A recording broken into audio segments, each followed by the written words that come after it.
Angeles is over. What can be said about NXT TAKEOVER War Games 2? What can be said about NXT War Games 2 that hasn't already been said about an orgasm that lasts for 3 hours straight? All the way to the wrestling gods, from above down to earth, so we could all absorb the unbelievable athleticism and storytelling and sweat and furious. I almost ended the stream just now. I almost hit the button to end the stream. I'm freaking out so much. Oh my God. NXT TAKEOVER Los Angeles. This thing was a work of art. From the beginning to the end. Triple H. Quality over quantity. But I can't believe it. Quantity over quality. Or quality over quantity. But instead, we got quantity and quality. And this thing's, it's still not over yet, too, by the way. At least for me, it's not. Maybe I'm behind, but now it is.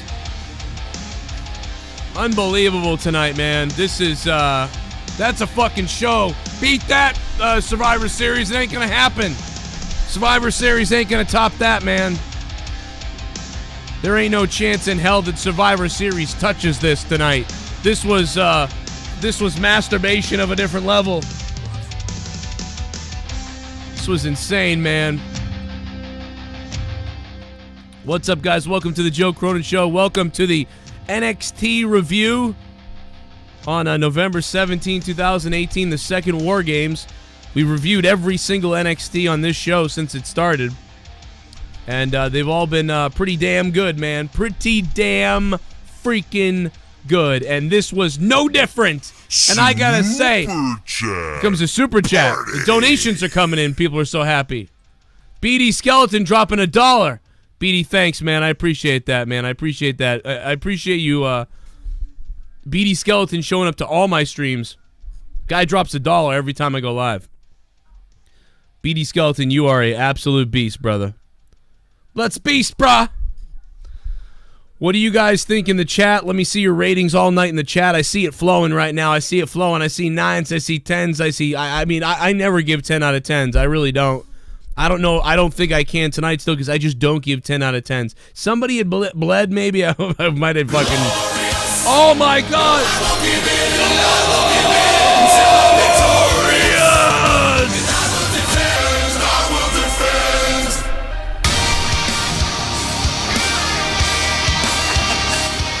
I'm fucking Bobby Roode! Triple H wants to fuck me! Glorious!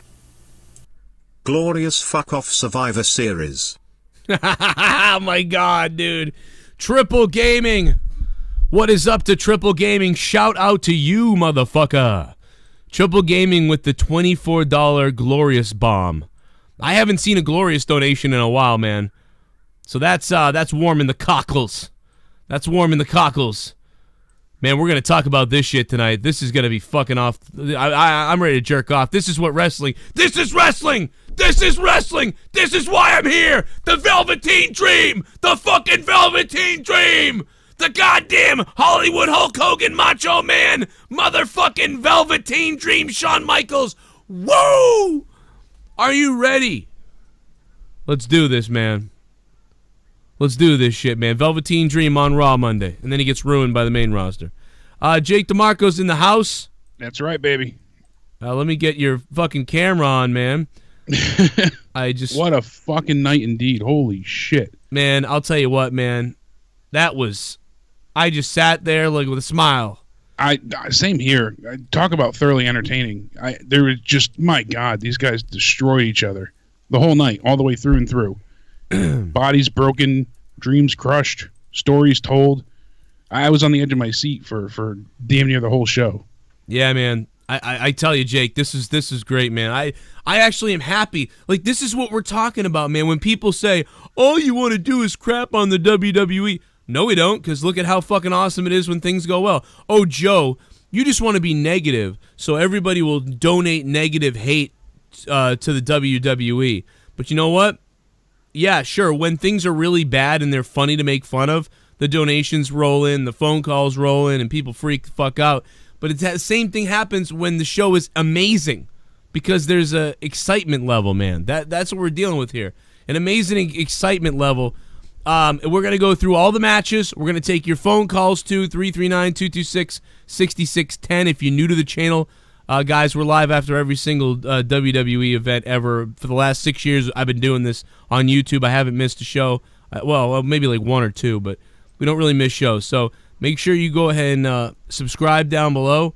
Hit that bell and don't miss out on it. Tons of stuff. State of the WWE throughout the week. All kinds of stuff. We're live. Man, I don't know. Oh, my God, dude. Survivor Series is tomorrow. Who cares? Okay, let's start off the bat. Let's start right off the bat real quick. And I'm going to play the donations in a minute. If you want to donate, the link is in the description box down below, and all the donation amounts are listed down below. Go through them, have fun, do whatever you want tonight. If you're in the chat and you want a super chat, you can hit the $ in there to do the super chat. There's also a few super chat donations that are special that are listed in the description box. You want to call? I'm going to take calls in a few minutes, 339-226-6610. Just keep trying to call. If you're outside the U.S., you can add me on Skype, Danny Deadly, DANNY. DEADLY, Danny Deadly. It was great to see Hanson in there, man. Every time I see him, I get a chubby, bro. That's the guy. I mean, that guy trained Sasha Banks. That guy trained me. I'm watching that guy. I thought he would never make it to the WWE because he was already training me when he was already, whatever. And the guy is in the WWE, in NXT. It's so great to watch. And then he's doing a back handspring. Dude, he could have done it. Honestly, dude, he could have done a backflip off the cage. I've seen him do crazier shit. I was like, man, Warbeard might do something nuts. But anyway, let's start it off with Matt Riddle, because I did it in our minds. Some people thought that maybe this was going to be some kind of surprise match, but when they announced it definitely wouldn't be on, it was like, oh, okay, because I thought maybe they would do a quick match or something like that. But then they did. They added it as a surprise. And they had their little... Yeah, it was a nice surprise, too. You hear that as soon as the music went out, you hear the entire crowd, bro. That was a fun moment. Crowd was amazing tonight as well. I mean, they usually are for NXT events, but they add to it every time, Well, that's what makes it feel more personal and special for sure. Well, I got made fun of for giving it a 7 out of 10 for a squash. But I had to, man. D-Bible and I were laughing. He's like, how do you give a squash? But I gave it a squash out of 10. That's what it was. Yeah. It was exciting. It was like, I look at it this way. I don't know if I'm the biggest Matt Riddle fan yet. We'll find out how I feel about Matt Riddle in the future. I guess he's kind of exciting. And we'll see what he can do. But my thing about giving it a rating is, well, you got to give it a rating. Technically it was a match on the card. So it was stupid in a way, but as far as squashes go, it excited me because it was the beginning of the show. We didn't think it was going to happen. It was kind of dumb, but I really loved the way that Cassius Ohno sold the what the hell's his name now? Yeah, Ohno, you're right. Oh, okay. I know, I do the same thing all the time too. Okay, yeah, I get confused. But no, I really liked the way he sold it. How he kind of like was stumbling and everything. He really looked like a guy who got rocked that didn't know what was up. And I really like that sort of... I know it's stupid. It's a squash match. I know a lot of people are probably going to bury it, maybe. Some people are going to love it, maybe, but most people are going to bury it. I feel like they're going to be like, that was dumb. But you know what? I really appreciated the way they told the story. It's like, I'm going to hurt you, and then it ends up being just this squash thing, but he's also like knocked stupid. So it was surprising. It wasn't supposed to happen. I look at it as a bonus. I look at it as... That's an icing on the cake, little bonus wink they threw at us to get the thing started. I appreciate that in a way. If it was the main roster, maybe we would be making fun of it more, like, what are they doing? Whatever. But anyway, so I gave it a 7 out of 10, and someone said, how can you give the squash a 7 out of 10? Well, you got to give it a rating. So I'm not rating it based on like a full match, but out of squashes and out of something that happened on the show that I have to rate. Yeah, there's no way, like you said, it's not a full match, but excitement level... just the fact that you weren't anticipating this, and when they added it, never did I expect it would turn into a squash. I'm like, oh, they do need to add a little more time to the show, so they are going to throw this on. Yeah, and I was okay for it, and then it came out of nowhere. You get that high knee, and then pins him clean. You're 3 counts come, and you're like, what? Really? I mean, you're probably not going to see me ever give a squash match an 8, 9, or 10, but I had to give it, like, I didn't want to give it a 3 and bring down the whole rating of the show, so I gave it a 7. I gave it a safe little 7. That's why I gave it that. It is what it is. I gave it a 7. I'm giving it an unscheduled squash out of 10. You can leave it off. I mean, you can leave it off. I felt like I wanted to rate it. I wanted a rating in there for it. It makes sense, too, but... Because, you know, they could have left it off, too, with all the Triple H about the quality over quantity, and then all of a sudden they add this in a way.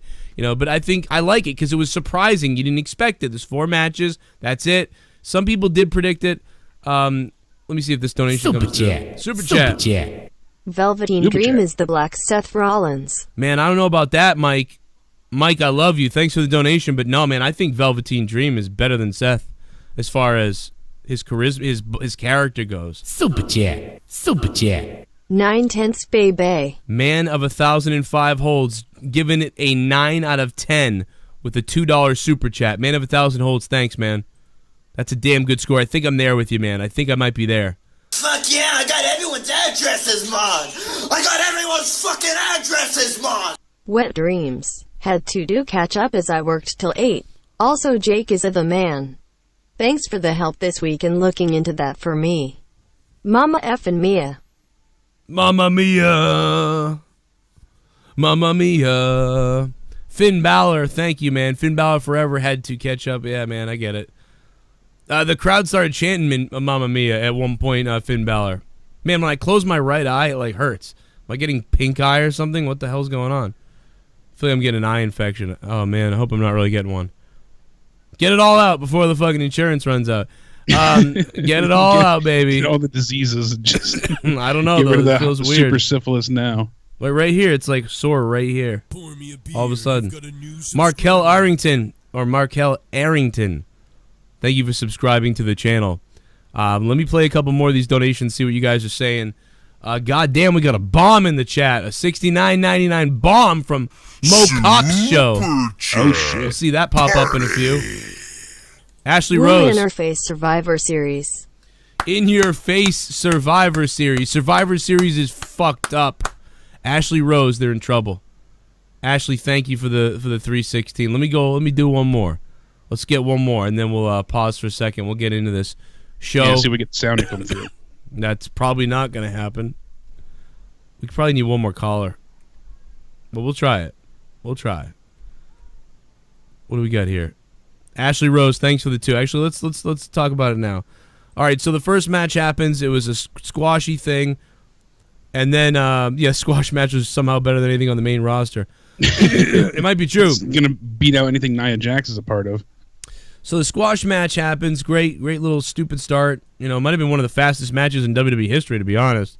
It was smart, though, because if they announced it ahead of time, you know, they had the whole quality over quantity, quantity over quality, or quality over quantity, excuse me, thing, and kept getting that backwards.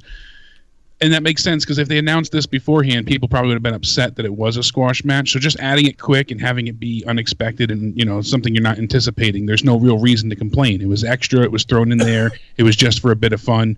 But if it was booked to begin with and people got this squash angle, then I think everybody would have been upset. They wouldn't have enjoyed it. So right. They handled it smart. That's why, you know, it's a perfect way to start off the show. Yeah, I agree, man. I thought it was perfect for that. And then it was like the show's right off. Here we go. Here we go. Kairi Sane versus Shayna Baszler. I thought maybe this match was going to go a little bit longer than it did. It got chaotic. I kind of like the way it started in a way. I just kind of like what they did. I mean, I know some people probably wish they just went at it. I think there are some people out there that are probably a little bit disappointed in the way that, you know, they wanted to see these two women have a straight up 2 out of 3 falls match. But based on... That's what I was hoping for. That's why I was disappointed that we didn't get, you know... So I knew there would be some interference, but I figured at least hopefully for the first 2 falls, it would be a little bit more clean. But yeah, but, you know, I appreciated the story they told. It was kind of fun, you know, and again, it was sort of another... I don't know. I really liked it. I ended up writing down. I gave it a 7.5 out of 10. So a lot of hate from Morrow in the chat tonight. What is up with that? I really like Morrow.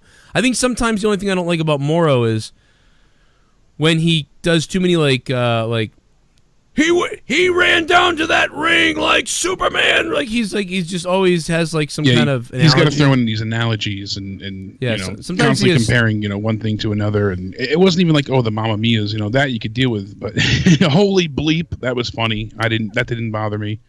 I really enjoyed him tonight. I didn't have a problem with him. I love Morrow. I mean, he's the best announcer in the WWE. Who the hell's better than Morrow? There's nobody. It just, you know, I feel like he added to it nicely. And McGuinness, you know, isn't bad at all. So I just, and I really like Nigel. I mean, I just think that, Nigel and Morrow are just great together because Nigel is that calm, very sort of technical, analyzing, you know, and he was a wrestler, so he knows what he's talking about. He's just a perfect color guy for Morrow. He's really grounded. And Morrow's coming unhinged, and Nigel's like, oh, he may have a concussion. You saw you saw the boot hit him right in the eye. And, you know, he just, like, starts describing things, and I'm just, man, I'm like, yeah, this is real, man. This is great. So I don't know how people could complain about Morrow, man. But, hey, whatever the fuck it is, what it is, I guess. But, yeah, man, I give that women's match a 7.5 out of 10. Thought it was going to be a little bit longer. Thought it was going to be a little bit more fair. But I did enjoy how they, you know, the storytelling of it, of what they did. It's wrestling, you know what I mean? So they did some fuckery, and I liked it. So I'm at a 7.5 on that one. Yeah, it felt like a robbery at the end, which is what they were intending to, you know, get from you for feelings and emotions. And yeah. Unfortunately, they didn't do a bad job. I don't want to hate on them or, you know, anything, but it just, to me, I wasn't overly interested in this to begin with. To me, this was the match I was looking forward to the least out of the entire card. This feud hasn't done much for me. I'm just, it's not really something that I'm jiving with. Yeah, I haven't really clicked to it as I thought I would. It's not bad, but I'm just. I thought I was going to hate it. I thought I was going to hate it, and I've actually liked it. It's weird. Yeah, so we kind of. I don't like Shayna Baszler. Yeah, I thought I was going to like it, and I ended up, you know, caring for it less. So I liked what roles. they did too. Like I just liked how they looked like they were putting a lot of effort into the wrestling at the beginning. Yeah, and, I mean, I note that they didn't do a bad job. I mean, it's just that it's not doing much for me personally. Granted, I went into it thinking that I would like it more. I really do like Baszler. I like that MMA style that she has, and I'm not crazy about Kairi Sane, you know. Kairi with her, you know, the pirate gimmick doesn't do much for me, but granted, still, I mean, they're both very good in the ring. It won't do well, I don't think, on the main roster. I'll say that. Yeah, that pirate gimmick won't translate well at all on the main roster. That's one of those things that is just, that'll be, you know, floundering at sea. Pun intended. Yeah, she'll get kind of like, people just be like, what the fuck is that? You know, like that's another reason why I really think that I thought she was going to win, stay in NXT, and Shayna would come up. But maybe Shayna will come up with the belt, you know, or come up for a little while with the belt with the other girls. You know, I don't know. Yeah, we've had the female champ come up with the belt before. I mean, so I've seen it done. Well, Paige had to relinquish it. Oscar had to relinquish it, you know. So at this point, when this match ends, I'm thinking like, all right, pretty good. I'm loving it. I'm loving it. I'm kind of thinking like, I'm loving it. That's all right. Yeah, here we go. I wasn't bored by 7.5. It just didn't blow me away, you know. Yeah, at this point, I was thinking this whole show so far, it's a 7.5, maybe an 8. I like it. I think 7.5. I like it. Let's see what happens. And so things are building for me, right? Because the first thing was kind of surprising, kind of cool. Then the women's was a little bit better to me, but still a 7.5. I thought maybe we'd get an 8.5, but whatever. I'll take the 7.5. This is how I'm screwed. I'm not saying this is what it is. You guys might have thought it was better or worse. I don't know. I'm just going by my score. And then we get to right into friggin' Gargano versus Aleister Black in a just fucking knockdown, drag out, brutal fucking assault on the body. Like, it was just fucking. I mean, this was personal, blows. Obviously, with the story building into the show. Yeah. They made this come across and truly feel personal. It felt like a revenge story. It felt like an unhinged fight and a revenge story. Like a beating. One you know? One of the things I love about it is that it was just high pace. It was high energy. It was fast paced. It was just striking on everywhere. One of the things I didn't like about it, which is didn't have a lot of the wrestling and sort of a lot of the, you know, like the classic wrestling. It was more of the, oh my God, he kicked out, and now a crazy kick to the face and crazy thing here. And, you know, I just kind of like, it was a little video game-ish. But I did love it, and at this time I thought, man, this is going to be the best match of the night.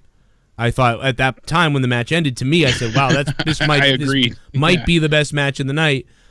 And but I really loved it. I gave it an 8.5.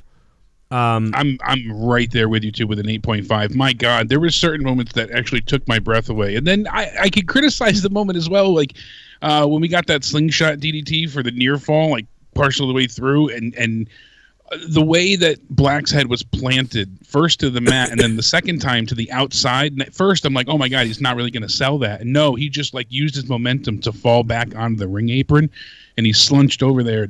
The way his head hit, I mean, they brutalized each other. It was next level abuse. I mean, they're going to be sore tomorrow, that's for sure. And hearing, you know, Gargano screaming, "You're not the chosen one, I am," like they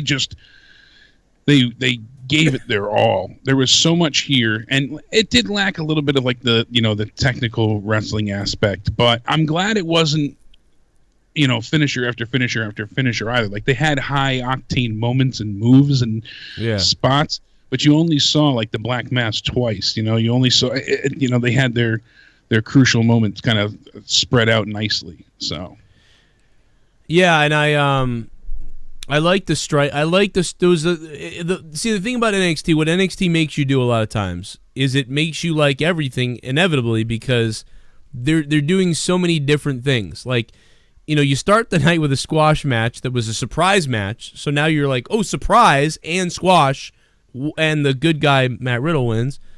And then the women have their match, and it's like, wow, 2 out of 3 falls. That's different. And then they have a pretty good match. And then there's all this fuckery in it, so like your emotions are going all over the place. So there's that type of match. Then there's the striking match, this revenge striking feud, Vengeance. And then after that we go into, you know, the championship match with just so much charisma and pageantry in a weird way at NXT, and a classic wrestling style, like a classic sort of wrestling with a slight upgrade in a way, a slight, you know, a modern day classic WWE style match, as opposed to that sort of striking New Japan Ring of Honor thing that we saw before, which I gave an 8.5, and I enjoyed from Gargano and Aleister Black. Aleister Black retains, I'm sorry, there was a grudge match. There's no belt. Aleister Black wins the match.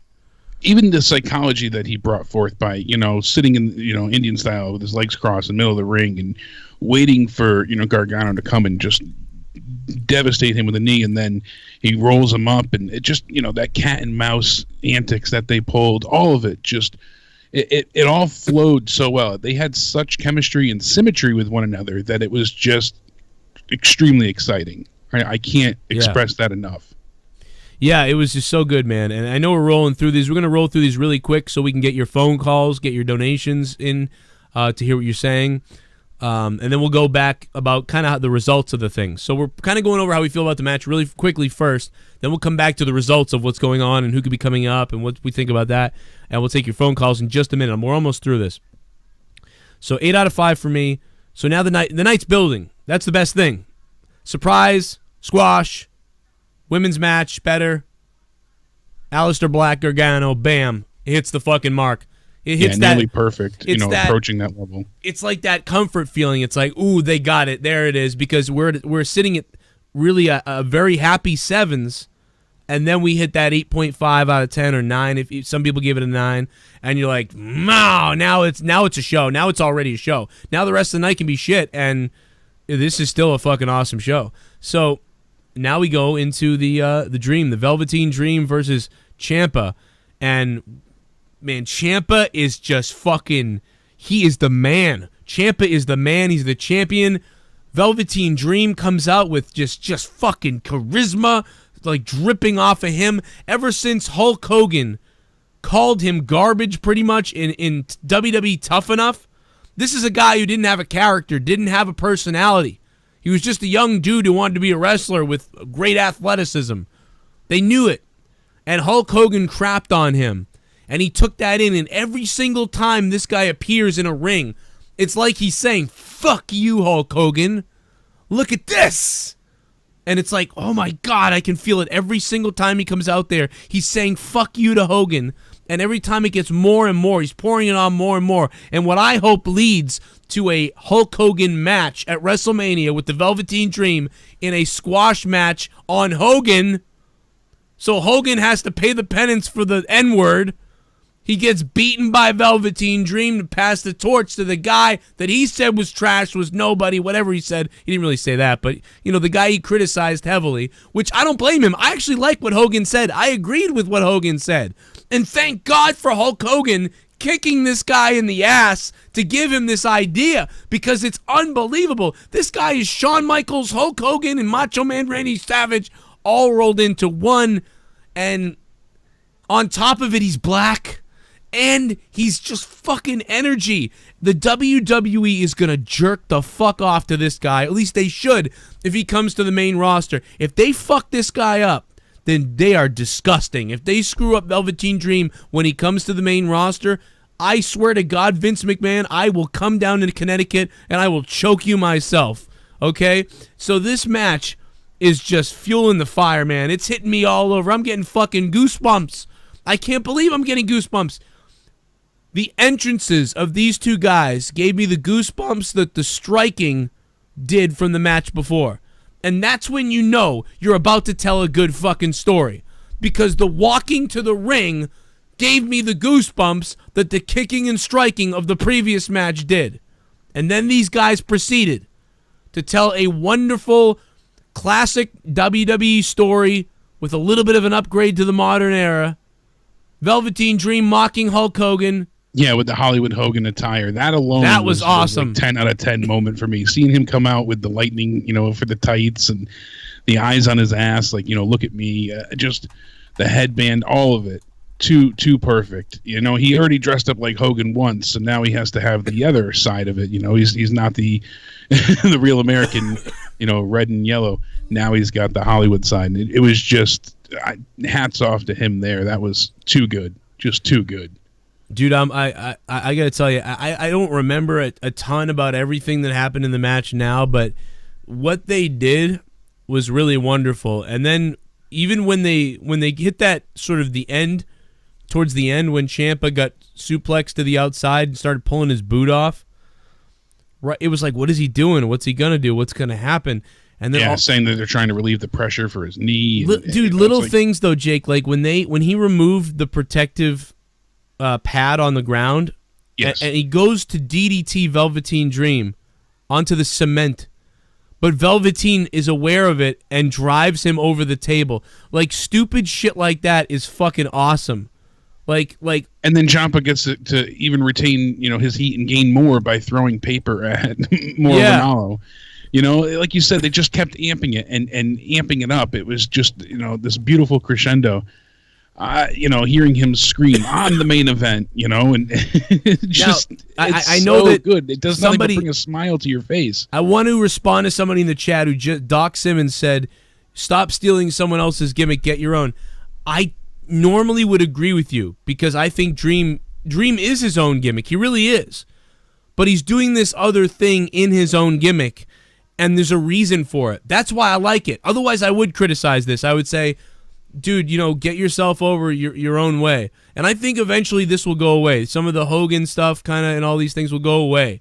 But right now, it works because it's within the story, because Hulk Hogan criticized him heavily, and he took that and now uses it against Hogan and in his own character, and has almost become like this, in a way like stolen valor. Yeah, he even did the Hulk up and the, you know, the big boot and the leg drops, you know, like it just, it's so good. It's not his finisher. I don't know how else. It makes you smile. It's so good. If this doesn't end with a squash match at WrestleMania with him and Hogan, because they could tell the story easily. Look what he's been doing. I mean, dude, this guy, there's a reason for it, and it's part of his story. Imagine if you're an NBA player trying out for the NBA, and Michael Jordan was on the court, and Michael Jordan said, "You don't have what it takes to be an NBA player." And then you finally made it to the NBA, or you're in the minor leagues. You know what I mean? And you put on a 30-point night on the basketball court. And then at the end of the night, you jump up, man, and you do the fucking Jordan fucking sideways dunk with the tongue and shit, and you just start imitating Jordan all of a sudden. Oh! Like, you don't understand what he's doing. This is fucking awesome. This is awesome. Like, this is... He's literally proving Michael why Jackson. you were wrong. Michael Jackson tells you you're not a good singer. Then you get better and you go out there. And then at the end of the night, you fucking moonwalk on stage. And then you fucking... Ow! And you fucking throw the mic and like, boom! This is fucking fire. Let's play a donation.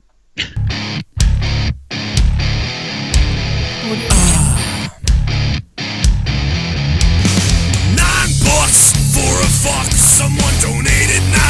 I'm getting hard, I got 9 inches inside of your wife. $9, I'm shooting my semen to the ceiling. I'm coming, and my balls have turned blue. $9, suck my dick. Fucking NXT sucked me off tonight. Holy shit, this was a fucking awesome show. I thought for sure the Dream would become champion. That War Games match was one of the best I've ever seen. Survivor Series is gonna have to pull out all the stops to top this. NXT. The Dry Rag Dude, man, thanks for the $9, bro. Chat party. I agree, man. Joe, you're my favorite WWE reviewer. Wow. This donation is only to say thank you for your hard work. Wow. You make all of us happy to be wrestling fan. I don't know if you remember me, but I have been watching you for over 3 years. You are good and keep it up. God damn it, Mo Cox Show. All the way up above me in Canada. Thank you so much for that, man. I can't believe you dropped $69.99. Were you looking for the $69.99 donation? The Let's Get Gay donation? Because I don't think it plays on Super Chats. If you were in the chat, at me in the chat and let me know if you were. I'll play that thing for you. Thank you so much for that. That's a huge fucking tip, man. On a night of NXT that's already been so awesome. Thank you so much for that. That's fucking awesome. Thank you. I'm blown away, man. I thought that was like the super chat didn't really do anything cool, but it should have, because that's so fucking cool. God damn it, thank you. Yeah, I mean, and don't forget, we're gonna be live on Patreon tonight. Over on my Patreon in 3 hours. 3 hours we're gonna be live for the Corrupted podcast. We're gonna be live on Patreon on the YouTube app for Corrupted Podcast tonight, so don't miss that. Go over to my Patreon. Patreon.com/Joe Cronin Show. And we're going to take phone calls in just a minute. Okay, so I'm going to gather myself. Mocock. Yeah. Thank you. What a Mocock badass. Show, thank you. Thank you so much. Yeah, this match, I mean, it was really, I've said this before in a TakeOver review, but it yet again has that feel. Anything you can do, I can do better. And they kept trying to one-up each other. And you know, you got that really badass spine buster from Dream and like these little things that stand out. But like you said, he's loosening his laces. Why is he doing that? So later on, he can escape with the boot and he rolls to the outside. Now he's only got one boot on. And like, every little thing just added to this in some perfect way. Even when they didn't, have that same synergy that the match before had, their offensive maneuvers, still fit in a way that made it overly exciting. I just felt this one was, I can't find the 69. Why can't I find it? I'll do it. I'll figure it out.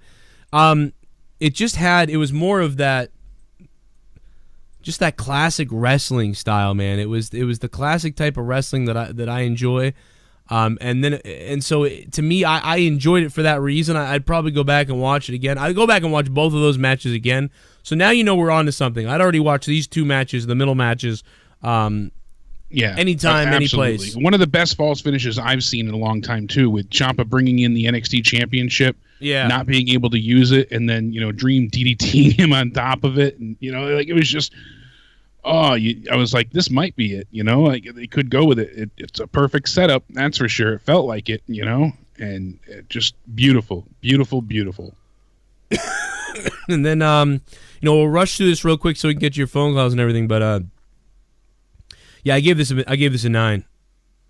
I gave that match a 9. I fucking loved that match. I loved the beginning to the end, everything about it. I'm like you. I don't like giving perfect ratings, but I see some people doing so, and I could certainly see why people could find this to be the perfect match. Yeah, I can see it. It was the pacing, the storytelling, the psychology, the ring work. All of it. I just look at like Stone Cold versus Bret Hart WrestleMania 13 and matches like that, and I think, those are pretty high up there. So I don't think this is better, but if it was at WrestleMania, there'd be an added level to it, though. Yeah, that's the thing too. But the crowd certainly fed into it very well as well. So atmosphere is always a huge draw. Absolutely, it plays a point. It can add 1, 2, or 3 points seriously to like a match, based on the crowd reactions. Oh yeah, we've seen it firsthand. With I always think back, when does a crowd really add to a match? Hogan and Rock, John Cena and CM Punk. There's different times where a crowd makes an decent match amazing. So yeah. And this shit was amazing tonight. This was, all right, let's go to the main event so we can take phone calls. People are calling in. The phone lines are jammed right now. Undisputed Era.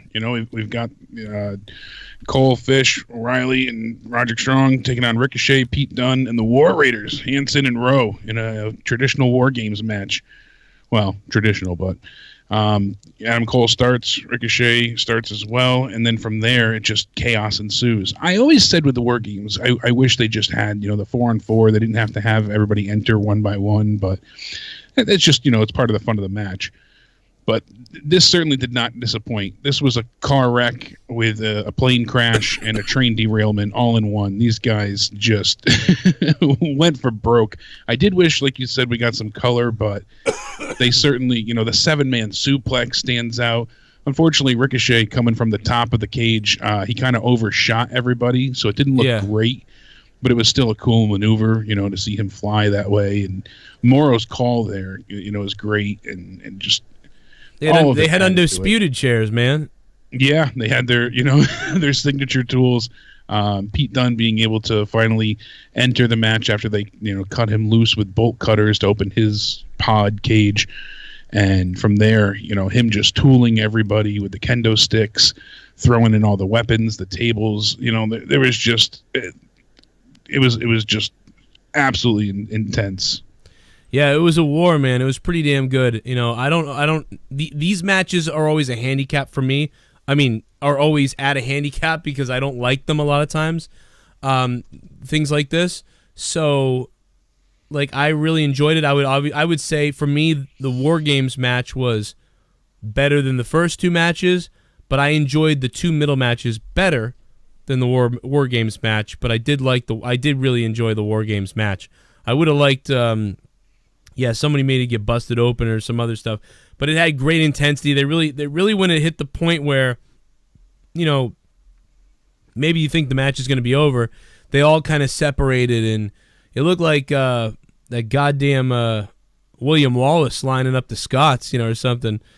But if they fucking were staring at each other from inside each ring, all 4 guys lining up against each other at the end. So that popped the crowd, kind of an emotional thing. It was interesting. That was a really cool moment after they had done so many things to each other. So, again, really awesome stuff. I gave the War Games match an 8 out of 10. So, this show tonight was just fucking awesome. It was so awesome. So there you go. I gave it an 8 out of 10. What'd you give the War Games? I hate lining up with you, but it's the truth. An 8 out of 10. I did prefer last year's War Games match, not the show, but the match itself. Better than this one with the 3 teams last year where they had Sanity, Authors of Pain, and Undisputed Era. I think what this one had more was the story again. It was like sort of like yes, getting this one Pete had more Dunne. story. That one was more car crash, Yeah, and so it was like, and honestly I'd have to go back and watch them again because the only thing I remember about the one last year was Wolf hitting the fucking back of his head off that table. Yeah, bleeding everywhere. But see, that stands out. See, it made me happy. They needed that here. If Cole was busted open, and you got yourself a winner. I'd probably give it an extra 0.5 or something for blood because I just wanted it so bad, man. I'm a sick motherfucker. What can I say? But so, again, an 8. I give the whole night. I'd give this whole night a 9 out of 10. I'm giving this show a 9 out of 10. Somebody bleeds, it would have been a 9.5 out of 10. I'm giving it a 9 out of 10. That is, it was just so good tonight. It was so goddamn good. 9 out of 10. Let's take some phone calls. We're going to take your donations, take the phone calls, play them, whatever we're going to do. We're going to be on Patreon tonight for Corrupted Podcast. 434 is on the phone. What's up? Yo, man, that show was lit. Let's do it. I'm ready, man. I'm fucking ready. Man, I'm telling you, man. That for real though. That show got it done. Man. What was your favorite match? What do you think? Who? Man, probably the Velveteen Ciampa, man. I think so too, man. Probably say.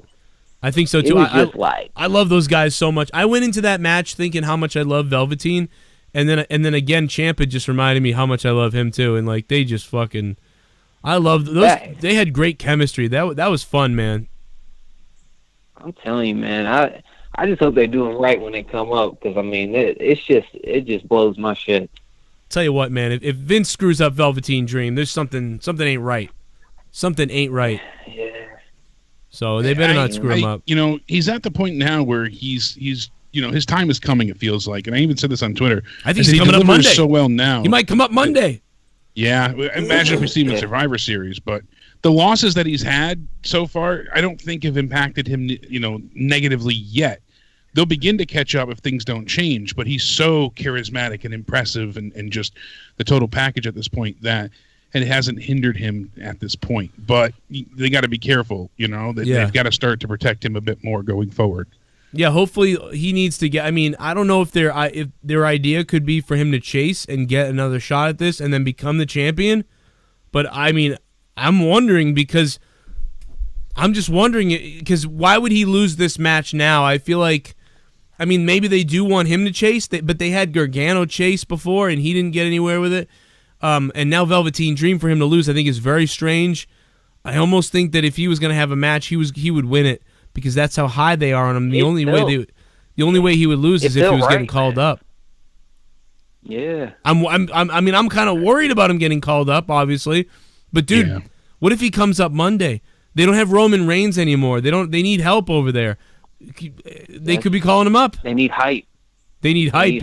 They need somebody to come in and shake things up again. It couldn't be any better. And I'm not like a social justice warrior at all. We know this. I'm not. But it couldn't be any better.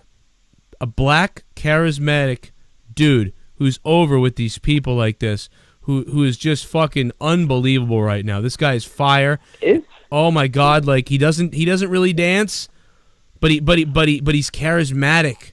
So it's something about it, man. He touches the screen and it's just like you see it automatically, man. Yeah, dude, this is like WWE should be like PR wise all over this shit. I mean, but also, dude, Sasha Banks was like this in a way for me.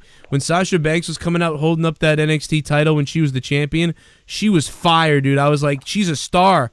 And I see the same thing in him and Ciampa.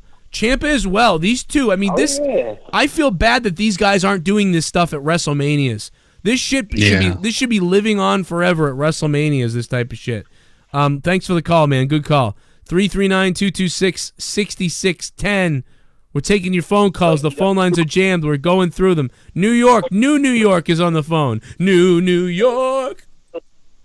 My God, what a night! That was war. It was war.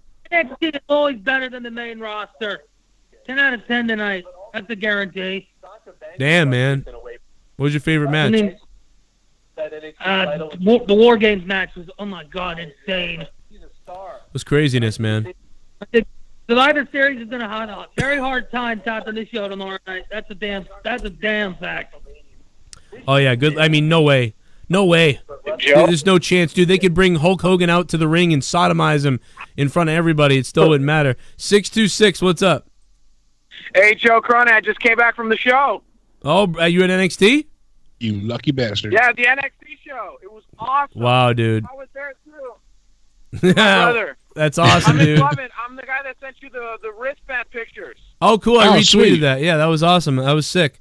Hey, dude, I'm giving this like a 9 out of 10, and people are giving it a 10. I'm assuming you're giving it a 10 because you were there. Oh, my God, it was so amazing. Fucking dope. Fucking amazing. We wanted Velveteen Dream to be the champ. Yeah. So bad. I know, dude. I would have blown up for that. That elbow off the I top. thought it was going to happen when that title, got brought in, when he DDT'd him onto the title. I really thought, I was like, wow, this could be it. Best false finish, but such an awesome moment. I'm a casual WWE fan, I've gone to a couple like Raw, some pay-per-views. Those are complete shit compared to what I saw today. And I'm like a casual fan. Yeah, I'm man. A casual fan. See, I'm convinced that if you brought this up to the main roster, it would take a few months for the casual fans to start being like, oh, wow, I like this. But eventually you'd start going here. And if you look at the main roster, fans are dropping off, but the NXT fans are staying at the same amount and maybe growing sometimes a little bit here or there and dropping, but they're always staying at the same point where the main roster fans are dropping. But if you introduce this stuff, because you can't just introduce AJ and Bobby Roode and just introduce people and say, oh, you're supposed to like me, oh, well, and then go out and do the main roster stuff. No, they're going to fail like anybody else because now they're not maximum potential. In NXT, these wrestlers are being allowed to reach their maximum potential. On the main roster, they're being dumbed down. And that's why it's failing. I got to move on. Because they want them to elevate and succeed here. But they can't treat them, like 205 Live, like they're bastard children that are supposed to be commercial break entertainment. That's the thing. They have to let them have their chance to, succeed. And I don't think they do that at all. Yeah. Please don't send Velveteen up. I know. I'm just so worried. I know. Listen, if they send him up and it doesn't work, I will lose it. That'll be it. I'll never, ever want to see another guy come up again. I almost don't want him to come up either because I just want to keep enjoying these things. Yeah. Well, you guys have a good night. Anything you guys saw there that we didn't see maybe on the broadcast? Just NXT matches, the tapings. That's pretty much it. Oh, right. Okay, yeah. So we'll have to. Yeah, that's true.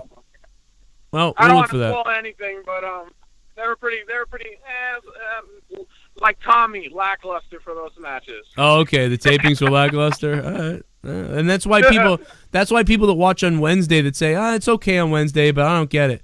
Well, watch the takeovers because that's where the money, where they pour it in. I wish the weekly show had a little bit more story. I wish the weekly show was like Raw used to be and they could do something like that. Then you'd really have fire. Then NXT would be sick fire. It'd be nuts. 810's on the phone. What's up, 810? Dude, that was freaking epic. Yeah, baby. Fill me up. Dude, I'm freaking jerking off right now. Oh, my God. Fuck my ass. I just Oh, my God. Velveteen Dream. I don't want him to go up with me. I think he stay down in NXT forever. Yeah, give us some more matches down in NXT. I'll take it, man. You know what? I'll take it. Keep them in NXT. Keep them all in NXT. Never bring these people up and ruin them. Never ruin these people. Because they're gonna. You know they're gonna. Hey, 435's on the phone. 435, what's up? Jerking off right now. Hey, man, what's up? Takeover was the best. Oh, my God. Was it the best one ever? I don't want to. No, I still think the first Brooklyn was the best. That was damn good, man. That was damn good. This was different. I don't know, man. This is pretty good, though. Oh, yeah. Probably best show all year. What I will say Survivor is... Series ain't got shit on NXT. Well, yeah, I agree. Well, what I'll say about the first takeover is a lot of those matches were a little bit more like wrestling. Like I didn't have the mix. I don't think that like tonight's had with the whole striking, the war games, the story of Velveteen Dream and Ciampa. Like it's a different thing. But I get it, man. I get where you're at. What would you give tonight out of 10? 10 out of 10. 10 out of 10. There it is. 10 out of 10. I'm gonna take. Oh, Jake, I think you muted yourself or something a minute ago. By the way. There we go. There you go. Hey, listen, I'm gonna grab water real quick because I can feel my throat's dying, and we're gonna take more calls. I put Beely on the phone though. Beely, what's up? Beely, what's going on? Hey, what's up, Joe? What's going on? Joe went to go grab a drink, so you're stuck How you with doing, me man? now. I'm doing well. Tonight was one hell of an entertaining show.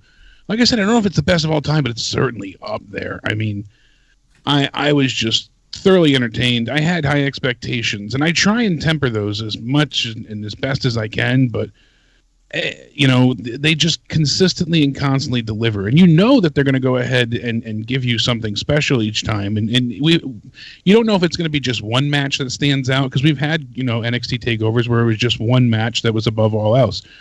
But tonight, they delivered multiple times and just so many levels. So even more Ronaldo just tweeted out, I know it's a broken record, but I effing love my job. Thank you, NXT superstars, for always delivering. #gratitude. And, thank you, Moro, for being a badass. But what was your favorite of the night, Beely? Dude, I would say this, dude. I'm going to say this right now. This was the best pay-per-view of the year. I'm coming out and saying that this was the best pay-per-view this year by far to me. Yeah. Oh, my God. Okay, so my favorite match of the night was Gargano versus Black because, oh, my God, that match was insane. And Velveteen Dream and Tommaso Ciampa was fucking crazy. And that War Games match, oh, my God. That spot by Ricochet was insane, by the way. When he did that moonsault, that was insane. that was nuts. I mean, even in the women's match with Io Shirai, when she did that, moonsault off the turnbuckle, that was a picture-perfect, beautiful, thing to behold. When they ran out to kind of save the day. And there was just so many different angles and things to consider. I'm just blown away still. I mean, there's so much more that I want to go back and watch again because I was sitting, with bated breath on the edge of my seat that I want to go back and analyze things a bit more, but really was just that exciting. Yeah, and I want to go back and watch that War Games match to make sure if that match was better than the one from last year because I'm not sure about it because I haven't seen the first one in a while. I saw it when it was live last year, but I have to go back and watch it. I rewatched it about a month ago, so it's not overly fresh. It was a little over a month, and I still think that one's a little bit better than this one, but even still, tonight's was excellent. I mean, it's not to the detriment of what we saw tonight at all. I just preferred that one more.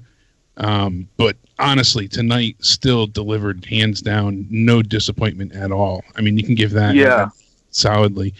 You made a good point there too, as far as this being, pay-per-view of the year, that kind of, network special. Certainly feels that way. As far as the total package, I mean, this is getting a 9 from me, a 9 from Joe. We've had other special matches and moments, but this just stands out so heavily at this point in time. The only thing I think that compares is probably Crown Jewel. So, yeah. And probably, I'm kidding. I know, but Crown Jewel is awful. Oh my God! Well, no, for real. This pay-per-view probably had 2 matches of the year by far. Yeah, really, yeah. They had 2 matches of the year. I could even give them both 9s. Aleister Black's match in Gargano, I can't overstate enough. Just fuck. I'm at a loss for words, which I talk too much. That does not happen often, but it's just, they really so many times stepped it up and just absolutely just killed themselves. There was a few moments I got, my notes look like I have, a stroke at certain points in times. I think I wrote OMG and oh shit more than I actually took notes, but, I like you said, when Gargano, he goes to get the kick in the middle when you see Black sitting down and he scoops him up for the near fall, and I was like, oh my God, like just that little cocky, arrogant moment from Black was so perfect. It just suits his character so well, all of it. I mean, Gargano ducked and gets him into the crossface, and they just building to the Black mass, the first one, and then he kind of just is teetering against Aleister, and he hits him again and pins him. It was just a beautiful ending. I loved every second of it. Yeah, he gave him 2 black masks, and then Gargano was standing after the first one, which I was just leaning against Black, like he's out, but still on his feet. It was just truly impressive. I'm really thoroughly just hands down impressed by everything they did tonight. Awe-inspired, really. I kind of agree with Joe. Maybe Velveteen is coming up. I mean, you never know, but I think they're going to ruin him if they do. I'm so leery about that. That really, really makes me nervous. Eventually we'll get a super chat from Elliot, and he's saying it now. There's been so many that have debuted on the main roster that just have failed and haven't worked, and it's not their fault, really. I really can't blame hardly anybody that's come up. It's just both creative and the matches and feuds that they're put into, and especially because they have these ready-made gimmicks and stories, and the matches kind of write themselves when they come up. They're put into feuds that are just so backwards of what their characters either A, stand for, or B, their motivations don't fit, and they're kind of they become cookie cutter versions of themselves, and it doesn't need to be. You just got to let these people go. Let them build the crowd up on their own, and let them recapture and redo what they did in NXT on a bigger scale. Why is that so hard? I don't understand why it fails to translate. Yeah, they the main roster wants to script people's promos, and they want to be like, "Oh, we got to tone this match down because we don't want to overshadow the main event with Rock or whatever, Roman." It's like, dude, let them go out there and fucking let them have a match. Yeah, it feels like sabotage most times. It really does.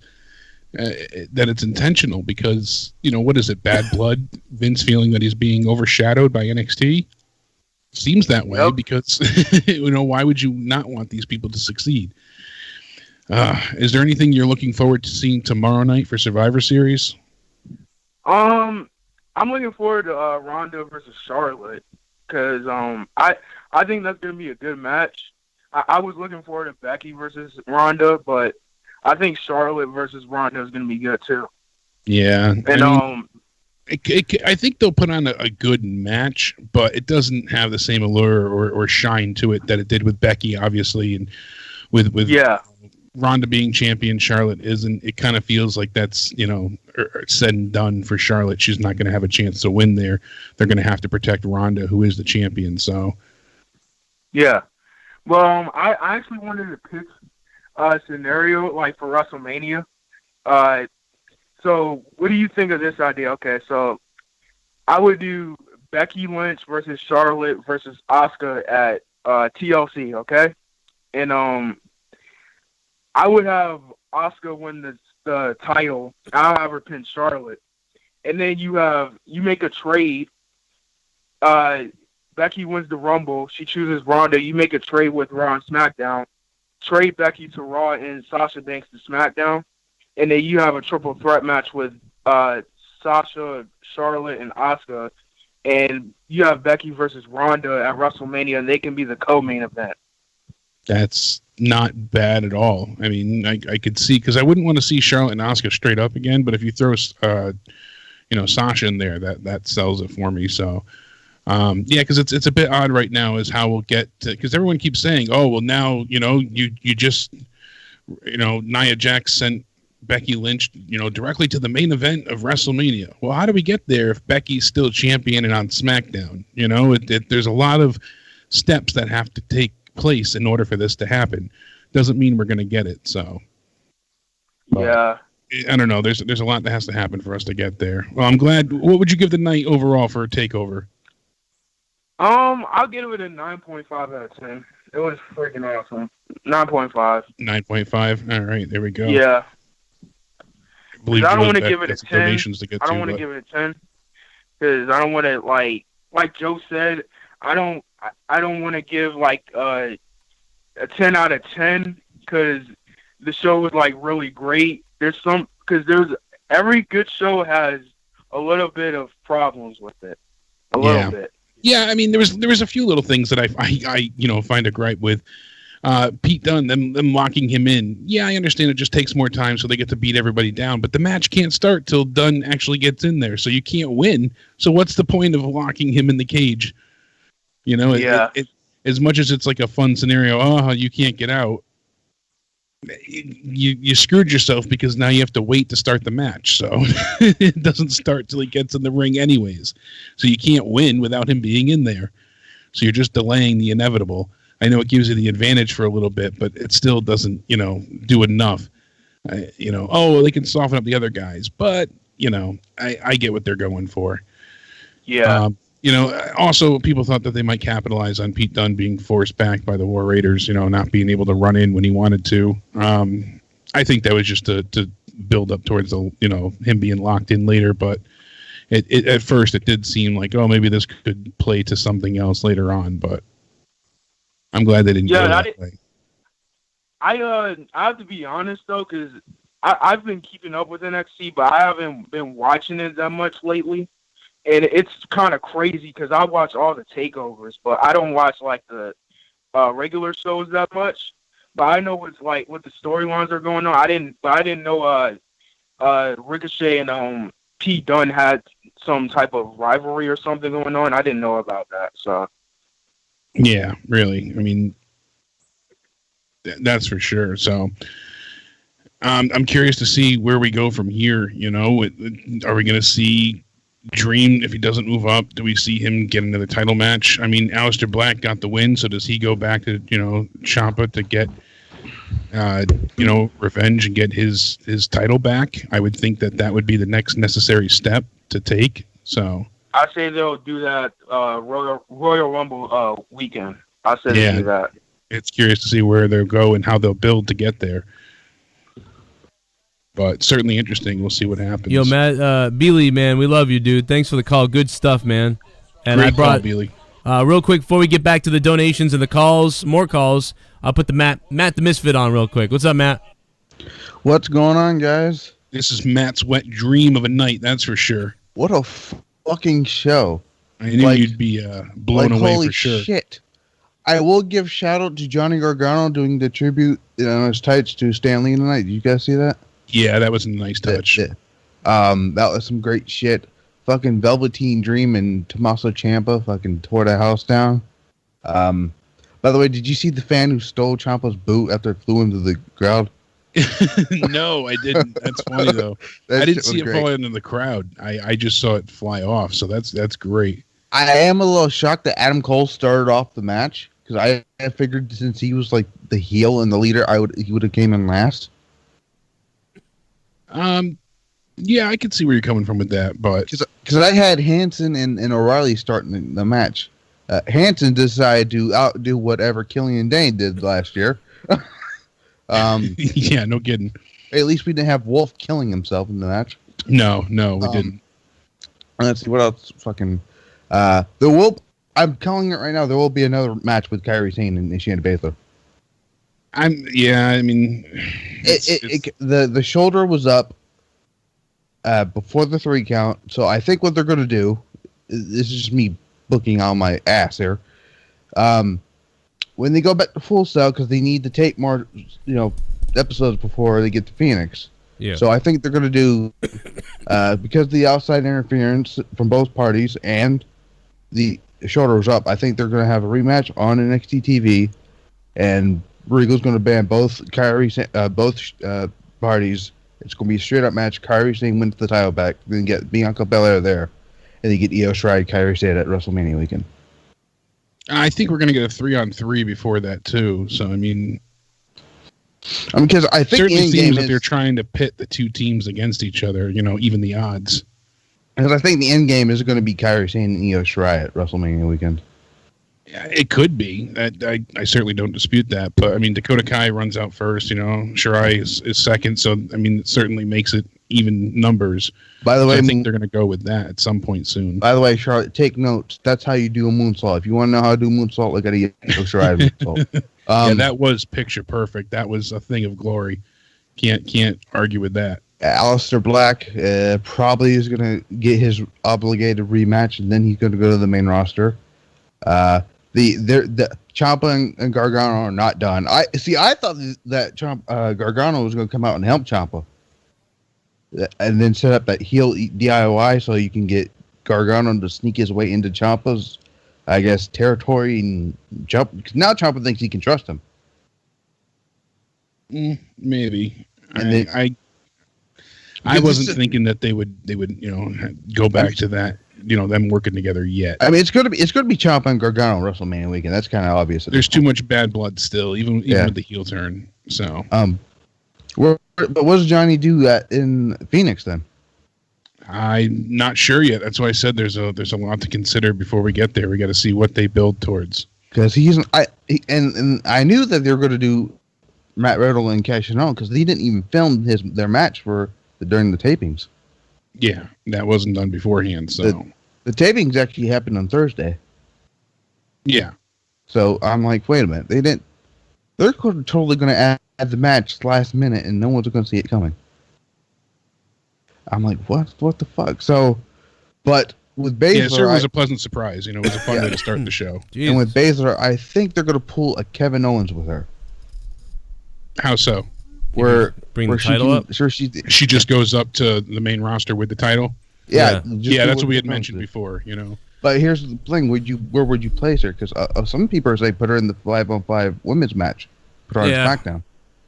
She could be there. They could be like, "Wow, what a great woman down." So yeah, what a great move they brought. But it's probably going to be what's her face from Sanity or whatever, right? If I think it's going to be Mandy Rose still.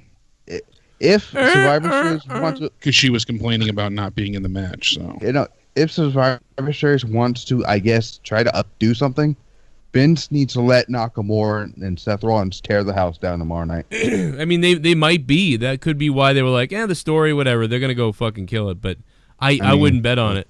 I have a feeling it's gonna be a pretty just run of the mill match.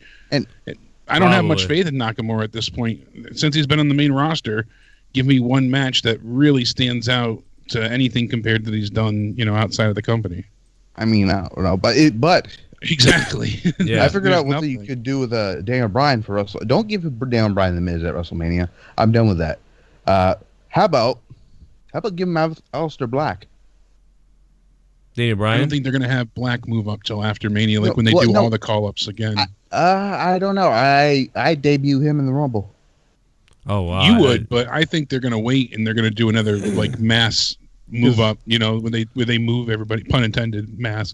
They're gonna move everybody up again in big succession. Because I originally pitched the idea of this was before Bryan turned heel, of having Ciampa come up and then attack Bryan after winning his title. That can't happen now because fucking Bryan's a heel. Yeah. But yeah, this was a great show. Fucking. Jesus Christ! By the way, I want to know: do you think what the fuck is Dream's match with Ciampa was better than his match with Black last year? Yeah, wait, Velveteen's Dream with Black. Yeah, I think it was. Yeah, I think it was. I mean, it absolutely was because I liked his match with Black, but it didn't reach the oh my god level for me like this did tonight. It was just the feel, the build, the anticipation, all of it. This did it. It's close. I'm torn. I don't know which match I like more, Black and Gargano or Dreamer or Ciampa. I'm like, what the fuck? Yeah, it's pretty. If he hasn't separated his shoulder from that elbow drop to the floor, then he's a really damn good seller. I mean, but. Great fucking show. Yeah, no, he sold. That's another thing that he's so talented. They targeted that. Yeah. Yeah, great fucking show, man. Keep up the good work, guys. We keep listening. Fucking amazing shit, man. Thanks, Matt, man. Matt the Misfit Baby. He's a good guy. I like putting Matt on for a little while. He's always got a bunch of points. He made a great point. What do they do with Johnny going forward? That's a thing that I don't know. I don't have an answer for. Well, I think he's going to go. I mean, so if Velveteen Dream is leaving, then Gargano's maybe coming back after Ciampa, but I thought you would have said. I think Aleister Black would get his rematch though. Yeah, especially since he beat Gargano. He beat Gargano. Yeah, I mean that's what's going to happen, and maybe Gargano will ruin that for him, and then they'll have another match. I mean, it could be that's what happens. Yeah, lead to a triple threat or people said that too. I don't know. Let me let's get these donations. I guess I'm behind. Pour me a beer. My bad. Declan McWilliams, what's up, man? What's up, Declan? Thanks for subbing to the channel. Thanks for being here. We're live tomorrow after Survivor Series right here on the Joe Cronin Show. We'll be live after Monday Night Raw as well, and live after SmackDown. Super chat. Saturday Night Wars got you another show on. Yeah. Oh, I didn't know what you meant by that, but now I think I do. The Goon, what's up, man? Yeah, that happens a lot on Saturdays when NXT's on, man.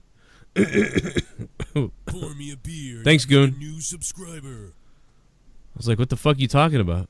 Gary Grant, what's up? Sub into the channel, pouring a beer. You're pouring a beer. You're subbing to the channel. Ow! Sorry, I lost my mind. Super Chat Party. Court Velveteen Dream is a star. I give the show an 8 out of 10. Court Foreman, thanks for the $9, man. Thank you for the super chat party. Who else wants to have a super chat party? Super chat party. 8 out of 10, man. That's a lower one. You're gonna piss all those 10 out of 10ers off. I'll tell you that. But either way, I think we all can agree that the damn show was damn good. All right. All we needed was Nia Jax to show up and injure somebody. That would have been fun. We're gonna go back to the calls in just a minute. I thought it was just flawless, man. I mean, Triple H with his, black and blue chest must have been smiling in the back. Super chat. Ashley Rose. What's up, Ashley? I think Ashley was just either testing the waters or dropping $1 just to be nice and tip the show. She wanted to have a super chat party is what happened. Look at that. In stereo. I love it. We'll take more calls in a minute. Let me play some of these and see what you guys are saying. What you guys are thinking in the chat. I know a lot of you guys have been typing your shit all night long, but in the chat, out of 10, what did you give this show? Also, if you guys haven't done it yet, if you like the video, feel free to hit the like button. Especially if you like the review so far. Super Chat Party. Well, Goon will be playing on the same team at 1 a.m. Ashley Rose, $1 again, man. Another $1 again. Simply amazing. Hey, I don't want to say anything, but if this was the fucking Monday Night Wars, it would be it's over. I'm WCW and it's 96. I mean, but no, it's a different thing. It's a different. It's different. It's a different format. It's a whole different thing. So many 9 out of 10s. So many 9 out of 10s. There's 8 out of 10s and 9 out of 10s, and there's just people are just freaking out over this show tonight. Ciampa is money. I agree. Adsanya 13, thanks for subbing to the channel. Pour a beer. Have a goddamn beer, man. Ashley Rose is having something in the chat right now. Man, I am I'm fired up. Party. Imagine Velveteen Dream get legit 8s. Oh my god, what the hell? Mo Cock Show. Imagine Velveteen Dream get legit 8s. Why did he say that? Jesus. What the fuck, dude? Like, what the Freddie hell? Mercury story, I mean, that's $71 from Mo Cock Show. Mo Cock Show can say whatever he wants, I guess. So you want Velveteen Dream to go like Magic Johnson? Wow. Jesus Christ. This is such a random thing to say, I feel like. But for some reason, I agree. I got everyone's addresses, man. I got everyone's fucking addresses, man. Fucking surreal night. Literally exploded for this show. In my opinion, the best takeover they have done so far, and much better than last year's. This was top 5. Could be top 3. Could be top 5. Could be the best one. It's all in the wheelhouse. That was Connor from OKFabe. Oh. Party to OKFabe. Probably been waiting a long time for that to play. Unbelievable, man. What's up, Connor? Wonder what Connor gave it. He didn't say right there, did he? He just said he loved it. Yeah, he said he loved it. He said it's the best ever, though. Yeah, I'm sure he's on the same boat we are. Yeah, maybe top 3 for me. I don't know, though. I'd have to really... I don't know. Somebody put out... It was one of the wrestling sites. UJ, thanks for subbing to the channel, man. Or whatever you are. We don't know. Somebody put out the top... All the ranked every NXT takeover. So maybe I should watch that. And I'll remember all of them. Holy shit. Frog off. Oh! The main roster has Baylor, Woo! Nakamura, Asuka, and many others NXT call UPS, and they have all failed. Yep. What the hell is the main roster gonna do with Alistair, Velveteen, Johnny, Undisputed Era, They're going to do shit, Tommaso probably. Ciampa, Shayna? Elliot, they're going to do shit. Elliot, thank you for the $20 super chat. You're a fucking awesome person for that, because God knows my kids need diapers. But here's the thing. They're not going to do shit.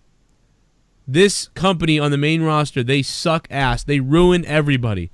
They are screwed. Keep them in NXT. I changed my mind about even Velveteen. Just keep them all in NXT. I don't want anybody leaving. Nobody leaving. Nobody going anywhere. I don't want anybody leaving NXT because they don't know what the hell they're doing up there. Elliot, thank you, man, for the big $20 donation. Super chat. 10.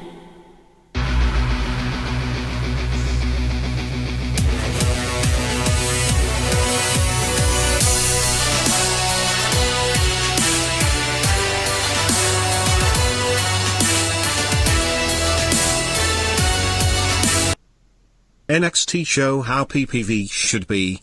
If the main roster only did the big 4 shows, they would be able to build story and have quality shows. Siskaruth, thank you very much.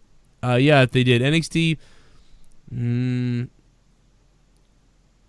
yeah, you know, I don't understand it. You know, you're right on. Thank you for the $10. I mean, you're right on me. I don't know why the main roster, they just don't care because they see NXT is what NXT is still losing money. And the audience is small.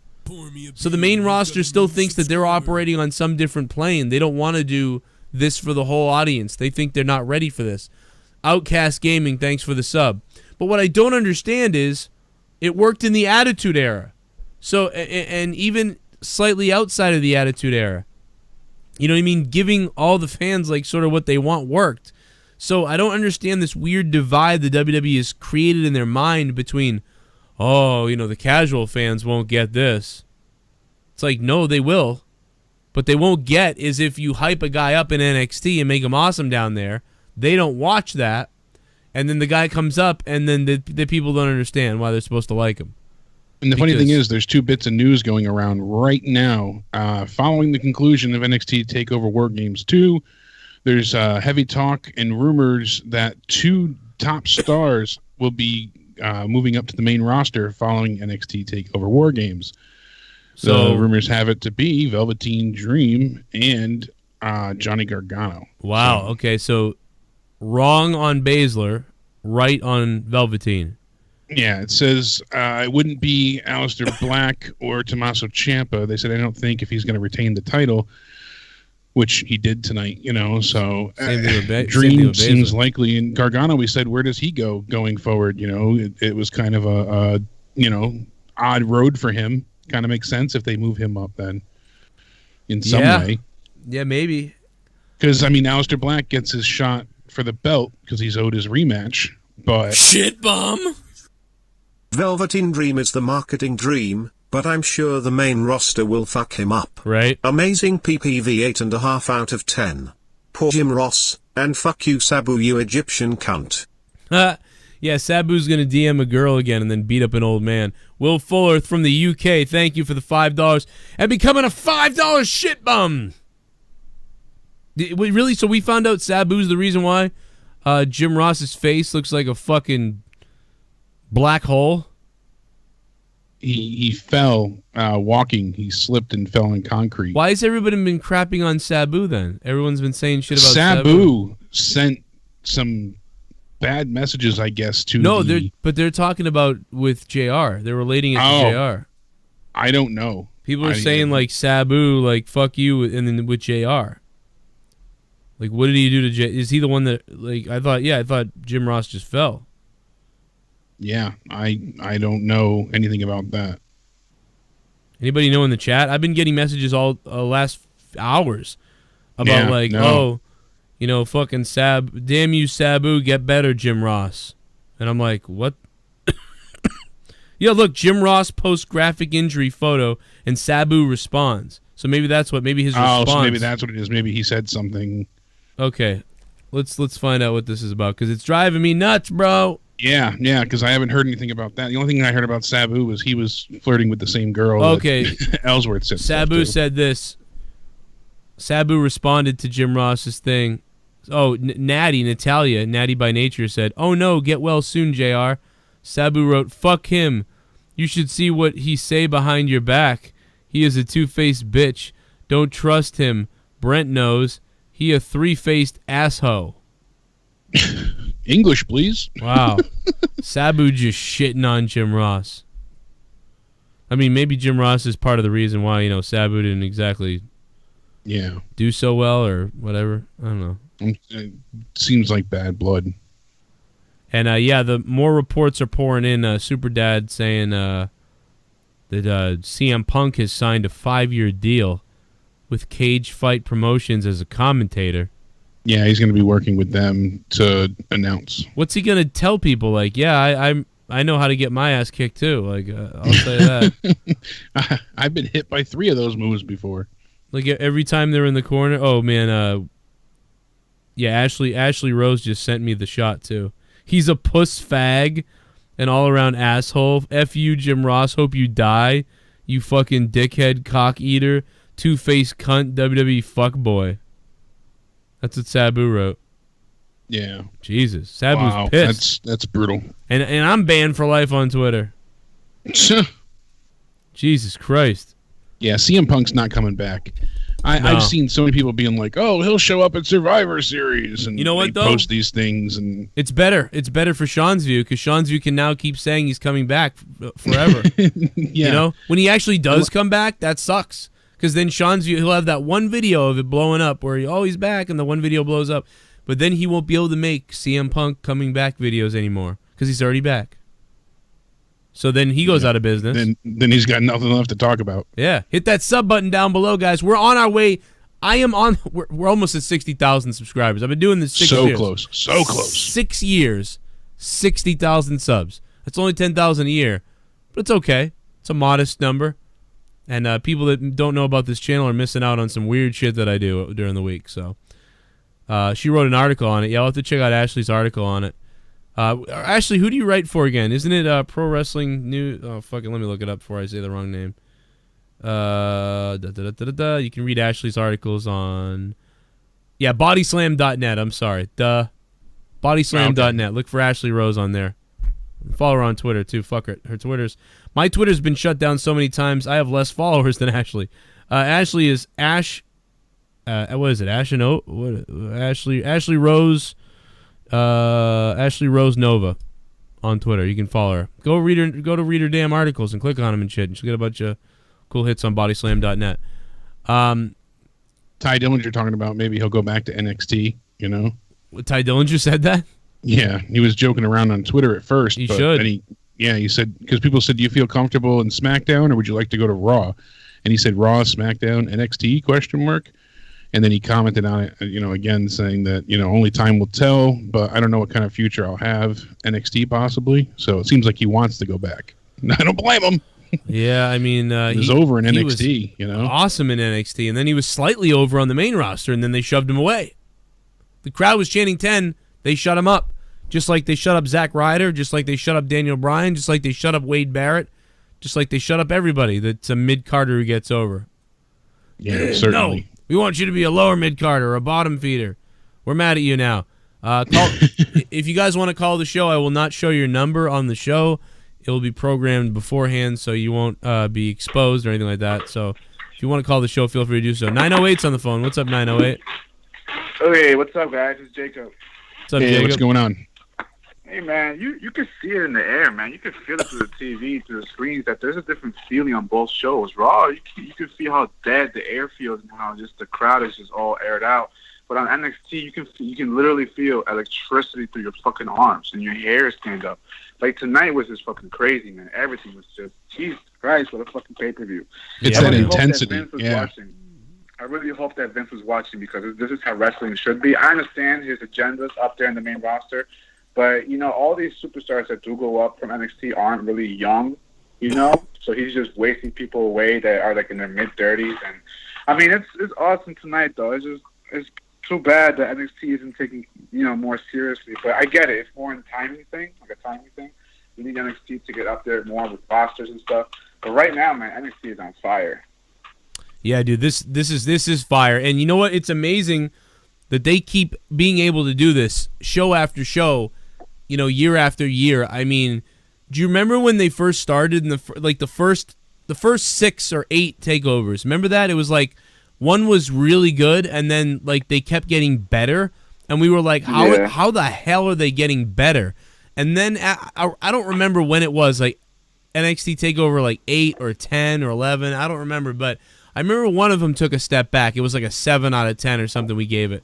And then I remember the next one blew, like just kicked ass, and then the next one after that kicked even more ass, and it's like, dude, they keep resetting, even when they sort of hit that was a pretty good show tonight, but it wasn't like 8 or 9 or 10, but it was like 7. They always come back with like a string of fire after that too. It's just like they just keep going. It's really impressive that they haven't had one dud or two duds in a row or something. That hasn't happened, and it's incredible. One thing about NXT is, though, that they have a good thing on, like, scouting people and bringing up the right people to come. Like, it started out with Finn Balor and Samoa Joe, and from there it just got better and better and better. Drew McIntyre or Drew Galloway. It got better with Bobby Roode. After that, it just went up and up and up. Now it's like we're getting more and more talent every fucking month, especially with, Matt Riddle. I like Matt Riddle. I'm starting to see something in him. He needs some more promo work, but besides that, right now NXT is lit. Yeah, I agree, man. I don't know. Yeah, I'm not sure about Matt yet either because I've just seen his independent stuff. But I don't know how annoying the bro stuff's going to get eventually. But we haven't seen much from him, and we got to see how they temper things and how they handle it. A few people pointed out. Adam was the first one to show me earlier tonight too. They try and control the crowd in wise ways in NXT. They kind of pick up on their mistakes. And when they don't want certain chants to happen or they don't want certain things, they manage their time well. And it certainly shows. Like, they don't leave the clock up the entire time. We noticed tonight. They don't want the crowd chanting with the clock, the entire time during if any moments get slow, like we've seen in previous pay-per-views. So they went ahead and they only put it up the beginning 30 seconds and then the last 10 seconds so the crowd can still count down, but it's not standing out the entire time. Things like that. If they don't want what chants, they don't want, so they go ahead and that's when they pipe in music. That's when they go ahead and, turn up the spots. That's what, they're very mindful of their audience and, timing all around. So it just shows every little detail is mulled over and considered. So CM Punk is a wash on Caspian. HHH is your savior. I just want to say, I appreciate how Triple H cares about NXT. The little things. Literally the timing, donation. The music. This donation said the same thing, dude. This donation just came on. CM Punk is a wash-up. Triple H is your saver, Dorian Moore. He literally just said what you were just saying. That's so funny. It's true. Well, on the conference call after Triple H just said, he said, here's where I sit with Velveteen Dream. Unbelievable. Everything about him is not to be believed. How good he is. And then I remember that he's only 23. 23 years old. God. To take the champion with as much experience as he has, to take him to that limit, talking about, Ciampa, to make a little mistake and to lose in what could have gone either way at 23 years old, to have the whole world thinking this is yours at 23 is scary how good he will be. It's scary to think how dominant on every level he'll be. If he's not there now, in a few years, it's crazy to think that. I knew this once before, but it just, it slips your mind. For him, to be that young and this talented now, he's got the world at his fingertips. So it's a little bit of hope for us. Oof, yeah, and Triple H is saying it exactly right. This is his, another one of his brain children per se, and another thing that he's paying attention to. All the comments coming out of the, the call that's going on after the NXT event, it's just is that Triple still going H on? Really does care. I think it just ended. But oh man, I wish I caught that. A couple more years, NXT will be the third brand. A couple more years. They're almost there. All right, guys. Thank you for everything. All right, man. Thanks, Jacob. Yeah, Triple H also was talking about Gargano and saying his hero role hasn't been panning out for him for a long time. I don't know where this is going to put him. And a guy that's spiraling down and out of control. I don't think we've seen him hit bottom yet. I don't want to be the rest of the roster with Johnny Gargano. Saying basically like he's dangerous. And that's a great way to sum him up at this point. He hasn't hit rock bottom yet, but he is spiraling. And where did this conference? Where did the conference call take place? You can't even find it. It's weird. Don't know. Offhand, I know they. Ooh, bless you. Damn. They do this online afterwards. Yeah, I was looking they for have it. the group calls, but I'm dead. Yeah, I know. Connor snuck his way onto one not long ago beforehand. So, it's just. I am in awe how much Triple H seems to. They said care, it was on be aware. Facebook. I just don't see it on Facebook anywhere. Yeah, I don't. That's what I'm trying to look into. I see all the quotes coming out from it, but I don't see where it was held. Yeah, I see him talking about, Baszler, Matt Riddle. Triple H says Matt Riddle's unique intensity is next level. All these type of things. So, well, shit happens. I see that guess. Ellsworth was fired from podcasts due to all the allegations now, and he was fired from what? Podcast he was working on. So, what podcast was he working on?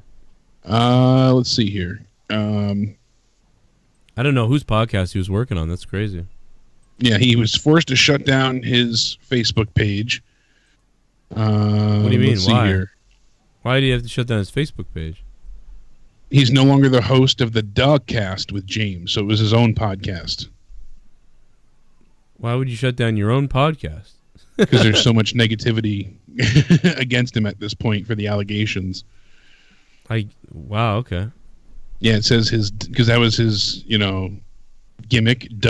I mean, hashtag going on, I'm all about waiting until the investigation gets finished. I mean, the girl, innocent until proven guilty. I reached out to the girl and I asked her this. All I asked her was this in a DM. I said, "Listen, who are the women that are saying he does this stuff? Like, can you tell me who the women are?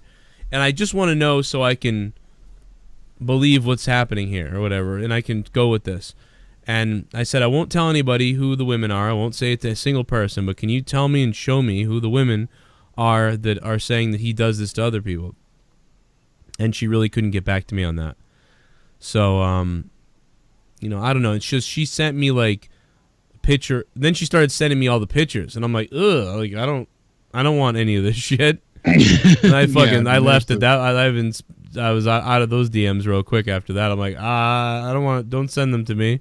I don't want to see. Well, that's because a lot of people were saying, like, oh, send me Ellsworth's stuff. Because she basically tweeted out saying, if you want me to send you the photos, DM me. Yeah, that's what people creepy, kept asking though. for. It's still creepy, though, because I was like, can you send me the name of the women who said this? And she sent me all the stuff instead, and I'm like, I don't want not what I'm stuff. asking for. Yeah, we know the pictures are out there. We don't want to see his junk. We got you. Well, I just didn't want to be sent those from a kid, especially really by somebody weird. underage. Yeah, I'm like, I mean, like people were like, well, why didn't she go to the police? Well, the age of consent, I believe, is 16 in Mass. Somebody was saying. Technically, it's not so it's not illegal. It's just grimy. It's gross. It's just creepy, morally reprehensible. So, But that's the thing. So it's not going to go to a police investigation. It's not going to go to the courts. It's just the court of public opinion. And she asked him to add her. So, but no, actually, I believe the age of consent is 16 in Massachusetts, but that's if like the other person's like 18. I don't think it's consent for like 20-year-olds. I don't know specifics, but I don't know either 100%, but I'm pretty sure like I think it's just 16 and up is legal. Maybe it is. Maybe I don't know. We'll figure. If more comes out, I'll talk about it more. But right now, I don't know what to tell you. There's no investigation. I don't know what to do. That other girl lied. Some people thought she was telling the truth. She lied about Enzo. It's hard to really kind of believe anybody until you get some real crazy. Some of those pictures that were put up there were apparently found on Google with dates from a while ago. So it's hard to say when. Whatever. It's 256. What's up? What's up, Joe Cronin? Let's do it.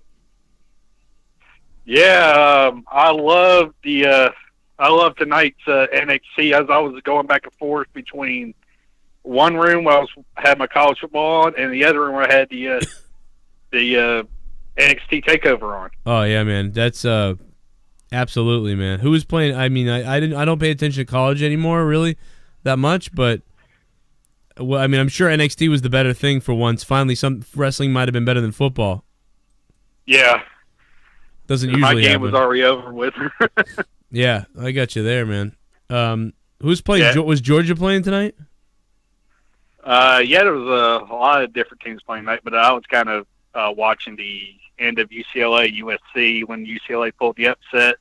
Oh yeah. I was like, man, those streets must be crowded because you had a football game on, and then you had NXT on at the same time. Right, that's so crazy, man.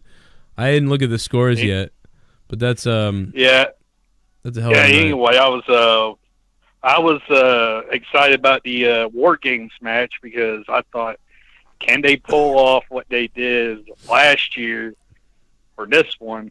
And I thought this one was 10 times better than the one last year. Wow.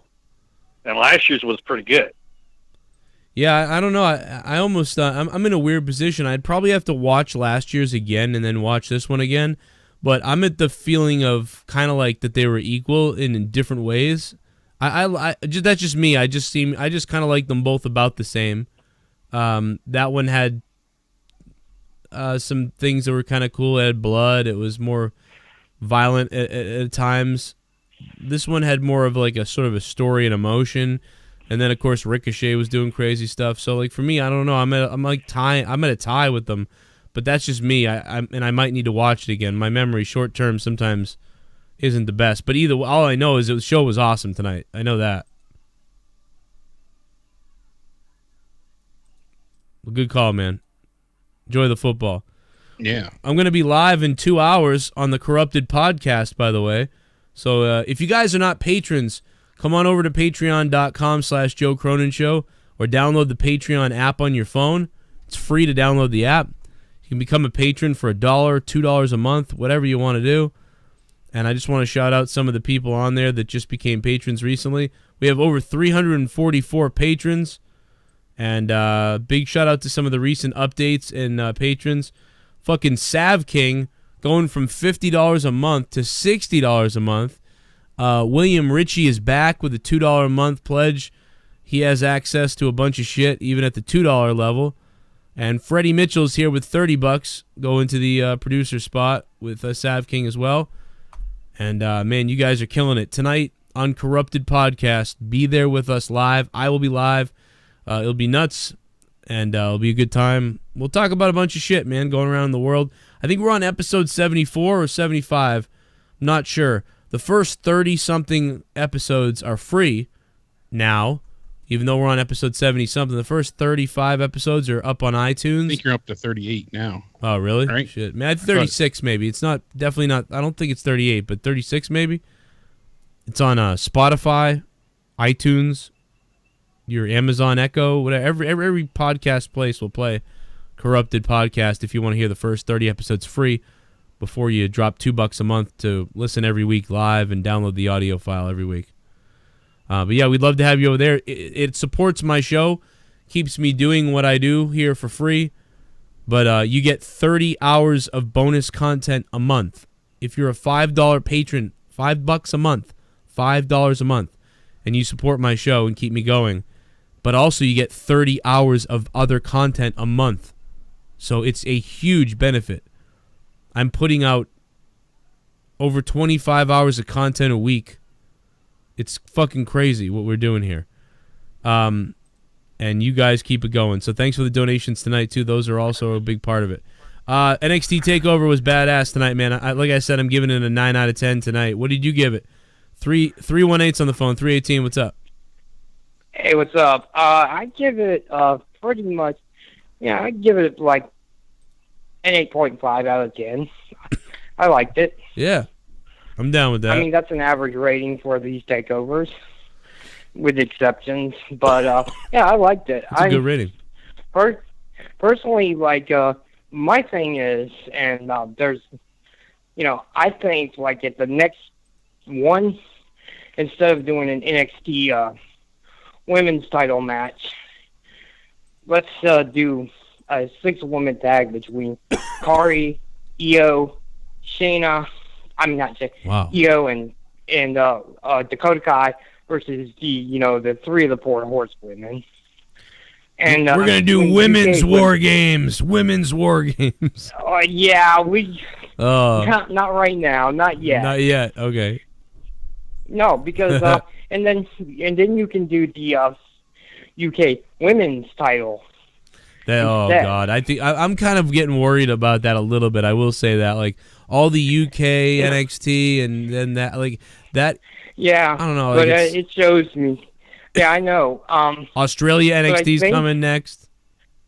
Oh man, that's gonna be hard to do right now. They're setting up in Germany too. They're setting up in Yeah, Germany. Whoa. That's a little too much. I mean, UK, but I'm UK. Yeah, it's getting like, okay, you might want to settle back and work on the UK division. I mean, more than likely, I could see NXT, even if they haven't made it, I could see NXT ending up on FS1. I could see that. Oh, yeah, it'd be great for them to get on there if they could put together a weekly show that's a little bit better than the one that they would have. be great. And then I could see that NXT UK would be there more for the network. I don't know about Australia, but I think the women's, because knowing who the champion is, and she's great, and knowing who more than likely she'll be facing, who is one of the absolute best female. I mean, and Dakota, you know, and I could say that Dakota should do a feud with the number one contender because, you know, and you remember the Sami Zayn Neville thing? Oh, yeah. Who's now Pac. I mean, they could do that because if you ever watched, you know, I don't want to spoil it for everybody, you know, but if you've ever watched her stuff in Stardom or anywhere else, but namely Stardom, she kind of has this, you know, pricky, like over the top, not very baby face, almost a tweener. I could see her pulling that off with Dakota Kai because Dakota Kai is, you know, good at right now being that underdog baby face. You know what I'm saying? Oh, yeah. But yeah. that's all I gotta say, man. Love the show. Thanks, man. Might turn on to the For Corrupted tonight. So Hell yeah. I hope you yeah, make it. I know it's late, but I appreciate it, man. I hope you stick around. If not, hey, you can listen to it anytime on the Patreon anyway. But thanks, man. I appreciate it. Good call, and yeah. I want to see Dakota Kai scissor whatever the fuck her face is. It looks like Bobby Fish might be injured again. Same leg, same knee. He was helped to the back by a couple referees, so I retweeted that out. But are you kidding me? Yeah, people were tweeting it after the show saying that he needed help to the back. So that's fucking horrific. Yeah, it doesn't look like he was selling. So, dude, he was out like a year. Yeah, and that's the same knee. So Super Dad just sent that to us too, saying out again. This time might be it's the same knee. But same knee. That is just really not good. Doesn't look like a good sign meniscus? for sure. So. Is it a meniscus like Cody? No, it's probably not. It's probably his MCL or whatever. What did he? Wait a minute. What did he? I don't even know what he hurt last time. I forget. Was it the ACL? I don't remember. I don't think it wasn't his knee. Was it? It was his knee. Yeah. Oh yeah, he tore his kneecap, right? Didn't he tear his kneecap? I don't even remember it now. I don't remember his injury. Anybody in the chat remember? Fish is dead. God damn it. Ricky Steamboat is trainer, I believe. He suffered a torn ACL, a torn MCL in his left knee. Oh my God! Well, ACL. First underwent successful surgery to heal his ACL and MCL, and then he had to have an additional surgery, I guess. Oh wow! And those tears always happen like that, man. Because it's like once the other tears, then the momentum is still there, and you tear the other one. Yeah, like the support. So goes. I was back in March, obviously. Holy shit! Yeah, that's awful. They even said once during the match too. I forget there was a submission going on, and they were like, "Oh, and the surgically repaired knee." I'm trying to see if it was done. He had Fish in the knee bar. That's right, and that's the one O'Reilly broke up. So.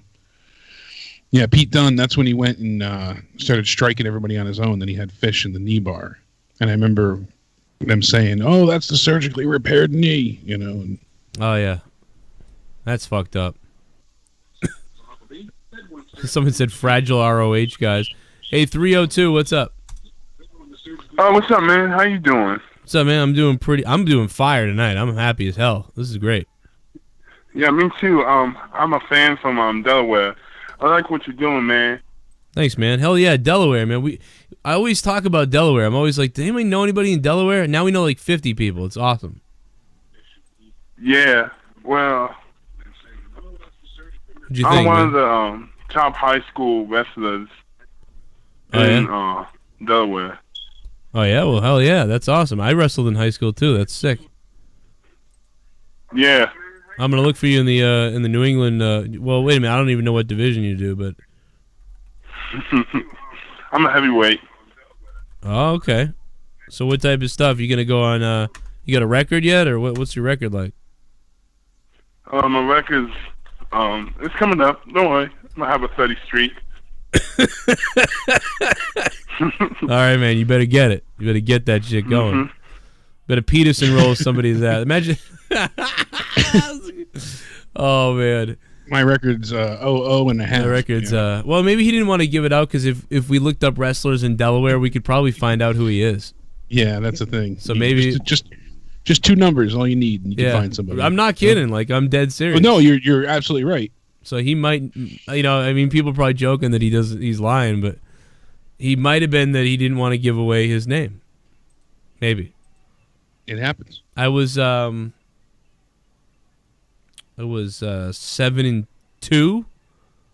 and then I never wrestled again. My grades Undefeated. My Forget grades the 2. My grades got me kicked off the team, and then I stopped going to school really, and so then it didn't matter anyway. But yeah, I think I was 7-2. Can't kick me off the team if I'm not here.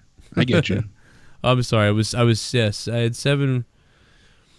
I barely remember. It's written. I got it written down somewhere because I was talking about it to someone, and I always every once in a while I come across it. I'm like, oh yeah, it was about that many wins. Imagine that big motherfucker just Peterson rolling somebody and then slapping them in the nuts. That'd be hot. And it's probably not the NCAA division, but maybe. You never know. Jared in the chat said that Triple H said during the conference call they thought that Bobby re-injured again, but it just seems to be Tweak? that he's okay, and it was just a false alarm. Oh God, I hope so. I hope it was just like one of those like a joint pain or a knee, something like a pull in the cartilage. Sometimes can Yeah, because hurt. he hasn't had much time to heal. You know, a few other people noted that in the chat, but you know, you figure it's only. It feels like it was longer, but it's not. If he was injured back in March, so. Wrestling Dumb says I'm gonna be 30. You know, that's sick. If you're 30, that's like fucking beast-like. Yeah, I remember it was middle school, and I was 7th or 8th grade, and there was a camp, and we went to camp, and the camp had all these different varieties. You could do all kinds of different activities, and I'll never forget there was wrestling. So everybody came to the thing, and I think maybe some people were really into wrestling, but most of the kids were just like all beginners, never really did stuff. And it was fucking awesome, dude, because none of these kids knew what the fuck they were doing. Like almost any of them. There was a few that did, but most of them didn't. It was like their first time. And I'll never forget they had they did this whole tournament day, to like qualify you. And I had 3. I don't even know if this is normal to do this. I don't ever remember doing anything like this. But I had fucking 4 matches in a day. And then that's nuts. Yeah, it was weird. It was like I don't think I've heard of that. Yeah, I've never heard of that either. It was a camp though. It was a big camp. It was like 500 people in this camp, and it was every week you did a different activity. And this week was wrestling. So yeah, if they have to break through, that many people and have brackets set up and stuff, if they're trying to make it, yeah, that seems about right. It was weird though. But the first kid I was up against, I looked at him and he looked fucking mean, and I was like, oh shit. Oh no, that was the second one. The first one looked like shit. The first kid was like a slobbery little dude, and I'm like, and for some reason I'm still nervous because I'm like, oh shit, I'm about to wrestle. I'm in 7th grade, and we go into some kind of thing, and I just remember grabbing him, and just it was like I thought I was getting ready for the fight or like what I was gonna have to do, and this guy just like I just fucking rolled him up, like I swear I put him in a fucking fisherman suplex. Like I was doing, like sometimes I would mix these like real pro wrestling moves in there, but I put him in like a fucking fisherman suplex, this kid, and I flipped him over my back like a fisherman suplex. Like he came at me and I just rolled with him, so I fell downward and onto my back and rolled sideways over, and hooked his leg and then hooked into him and then got in on him and then fucking pinned. It was like, that was over. And then I moved on to this next Hooked kid. a leg. This next kid looked really tough, and he like made a mistake right away, and I put him in a full Nelson. And then I was pushing down on the back of his leg with my foot and driving his face into the mat. And then I rolled him over onto his back and then laid on him and fucking pinned. And I remember thinking, like, Jesus, like, this is fucking easy. What the hell's going on here? I was waiting for some real shit. Channeling your inner, police officer. Yeah. So there must have been stop resisting. There's probably like there was probably like 60 kids in the wrestling camp that day. And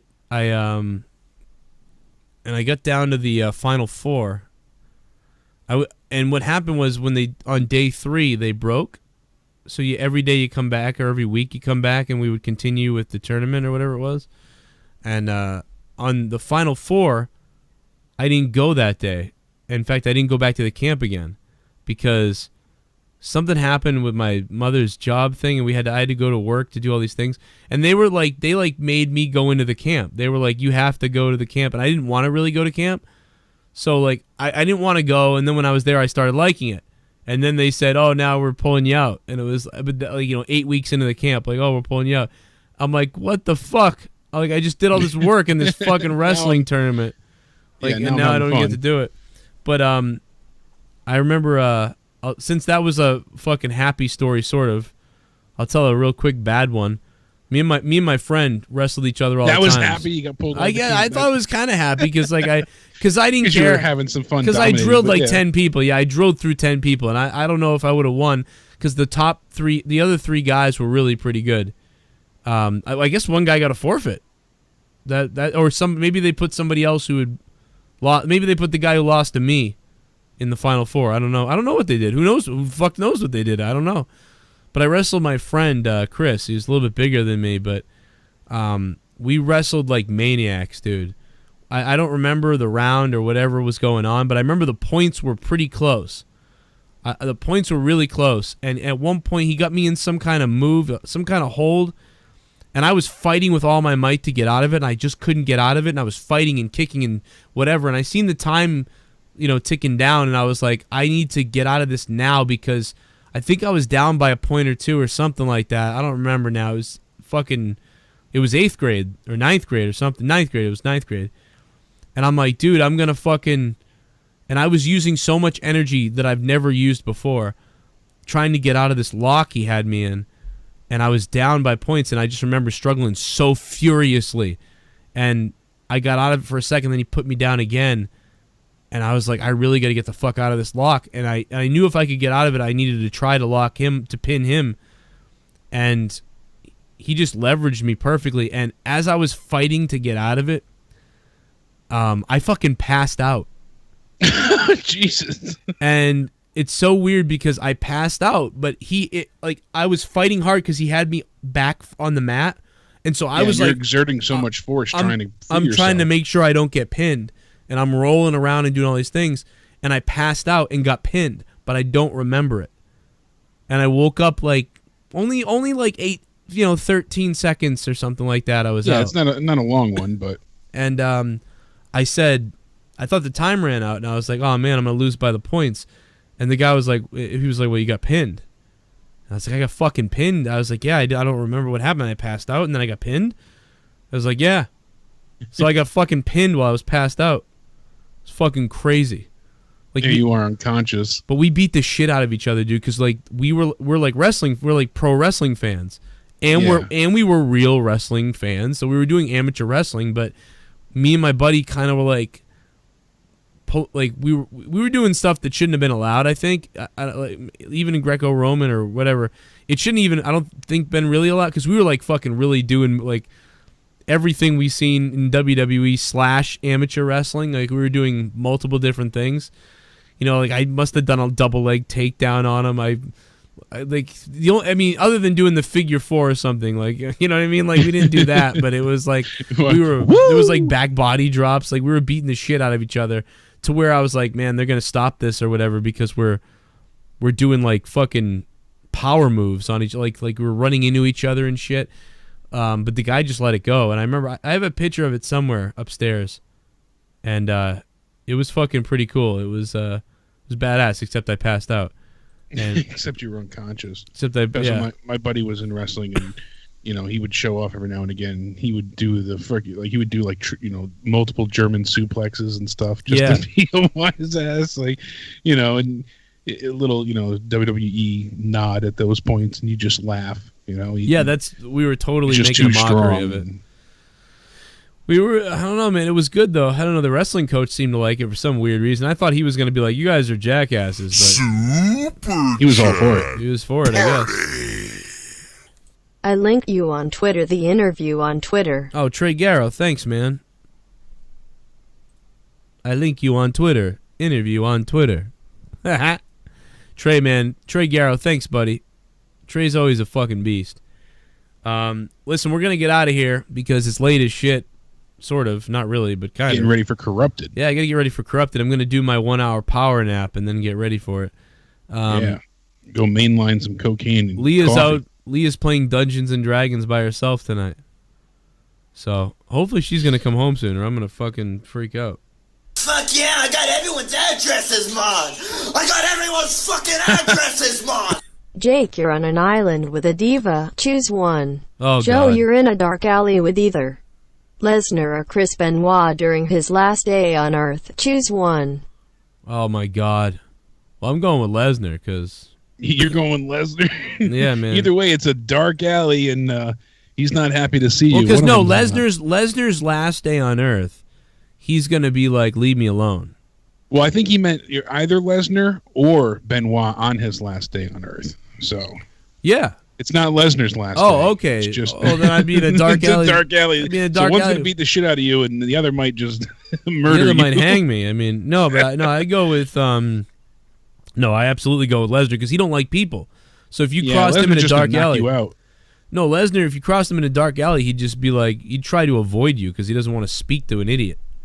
That's true too. He doesn't want to be bothered. But Benoit might seek me out, thinking he needs to take, be like, maybe like, oh, I thought he was angry at his life, so I killed him.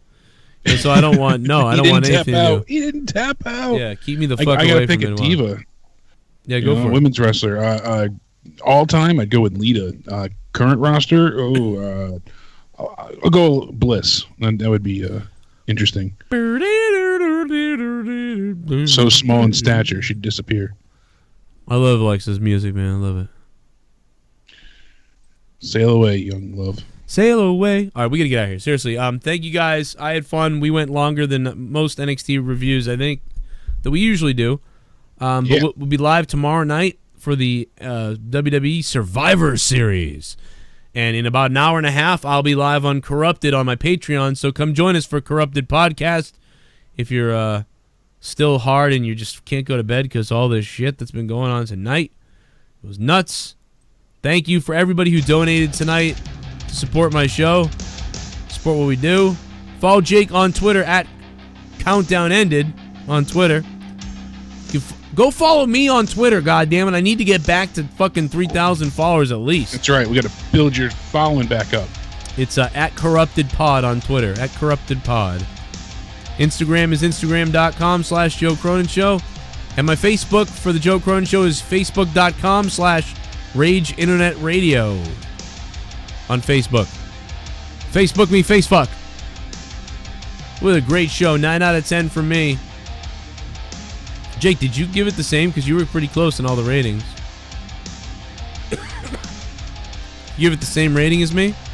I can't hear you because you're playing music. Right. Did you give it the? Did you give it the same rating as me? Because we were pretty close. I said 9 out of 10, and you're 9 out of 10. Yeah. I'm with you. Not to copy, but that's it's right there. It's logical. It's right there. And yeah, it has to. Can you imagine if the women? That's perfect, but it's close. Imagine if those women had just tore it up instead, or like if if it was a really imagine if they, you had like Sasha and Bailey, on this card. It'd be a 10. I'd have to give it a 10. I appreciate that we had a story there, though, instead, because otherwise it would have been a lot of matches of, like, false finish, kick out, false finish, and it just would have been all night with that, so I do appreciate that things were different everywhere, in a way. So yeah, I don't added to the overall feel, and it helped build it in levels of importance. Amazing variety, I thought, tonight. So great on the variety factor, even though I gave the match a 7.5. it was a very yay. I think Jake's was a little more like but it's, you know, I could see how it could be either way because of how it was. But yeah, certainly, hopefully in the future, those women get to have a more focused rivalry. I thought their matches were gonna suck, to be honest. And I think maybe that's why I'm pleasantly surprised. And we'll see what they do next. And we'll see who's coming up to the main roster. I think maybe Monday. God, no. No. See you guys Monday for the Raw review. Tomorrow night for Survivor Series review. Tuesday night for the SmackDown review. And Wednesday night, 11 p.m. Eastern Time. Out of Nowhere Wrestling Podcast here on my channel. Thursday night Throwdown on Thursday on my other YouTube channel, youtube.com/corruptedpodcast. Friday night is Monetize This. I'm the Monetize This champion. Last night was funny. Just go listen to it if you missed it. And then, Corrupted. I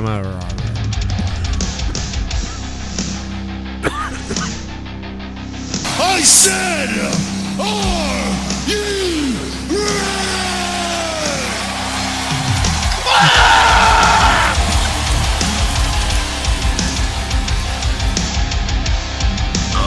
I'm not kidding.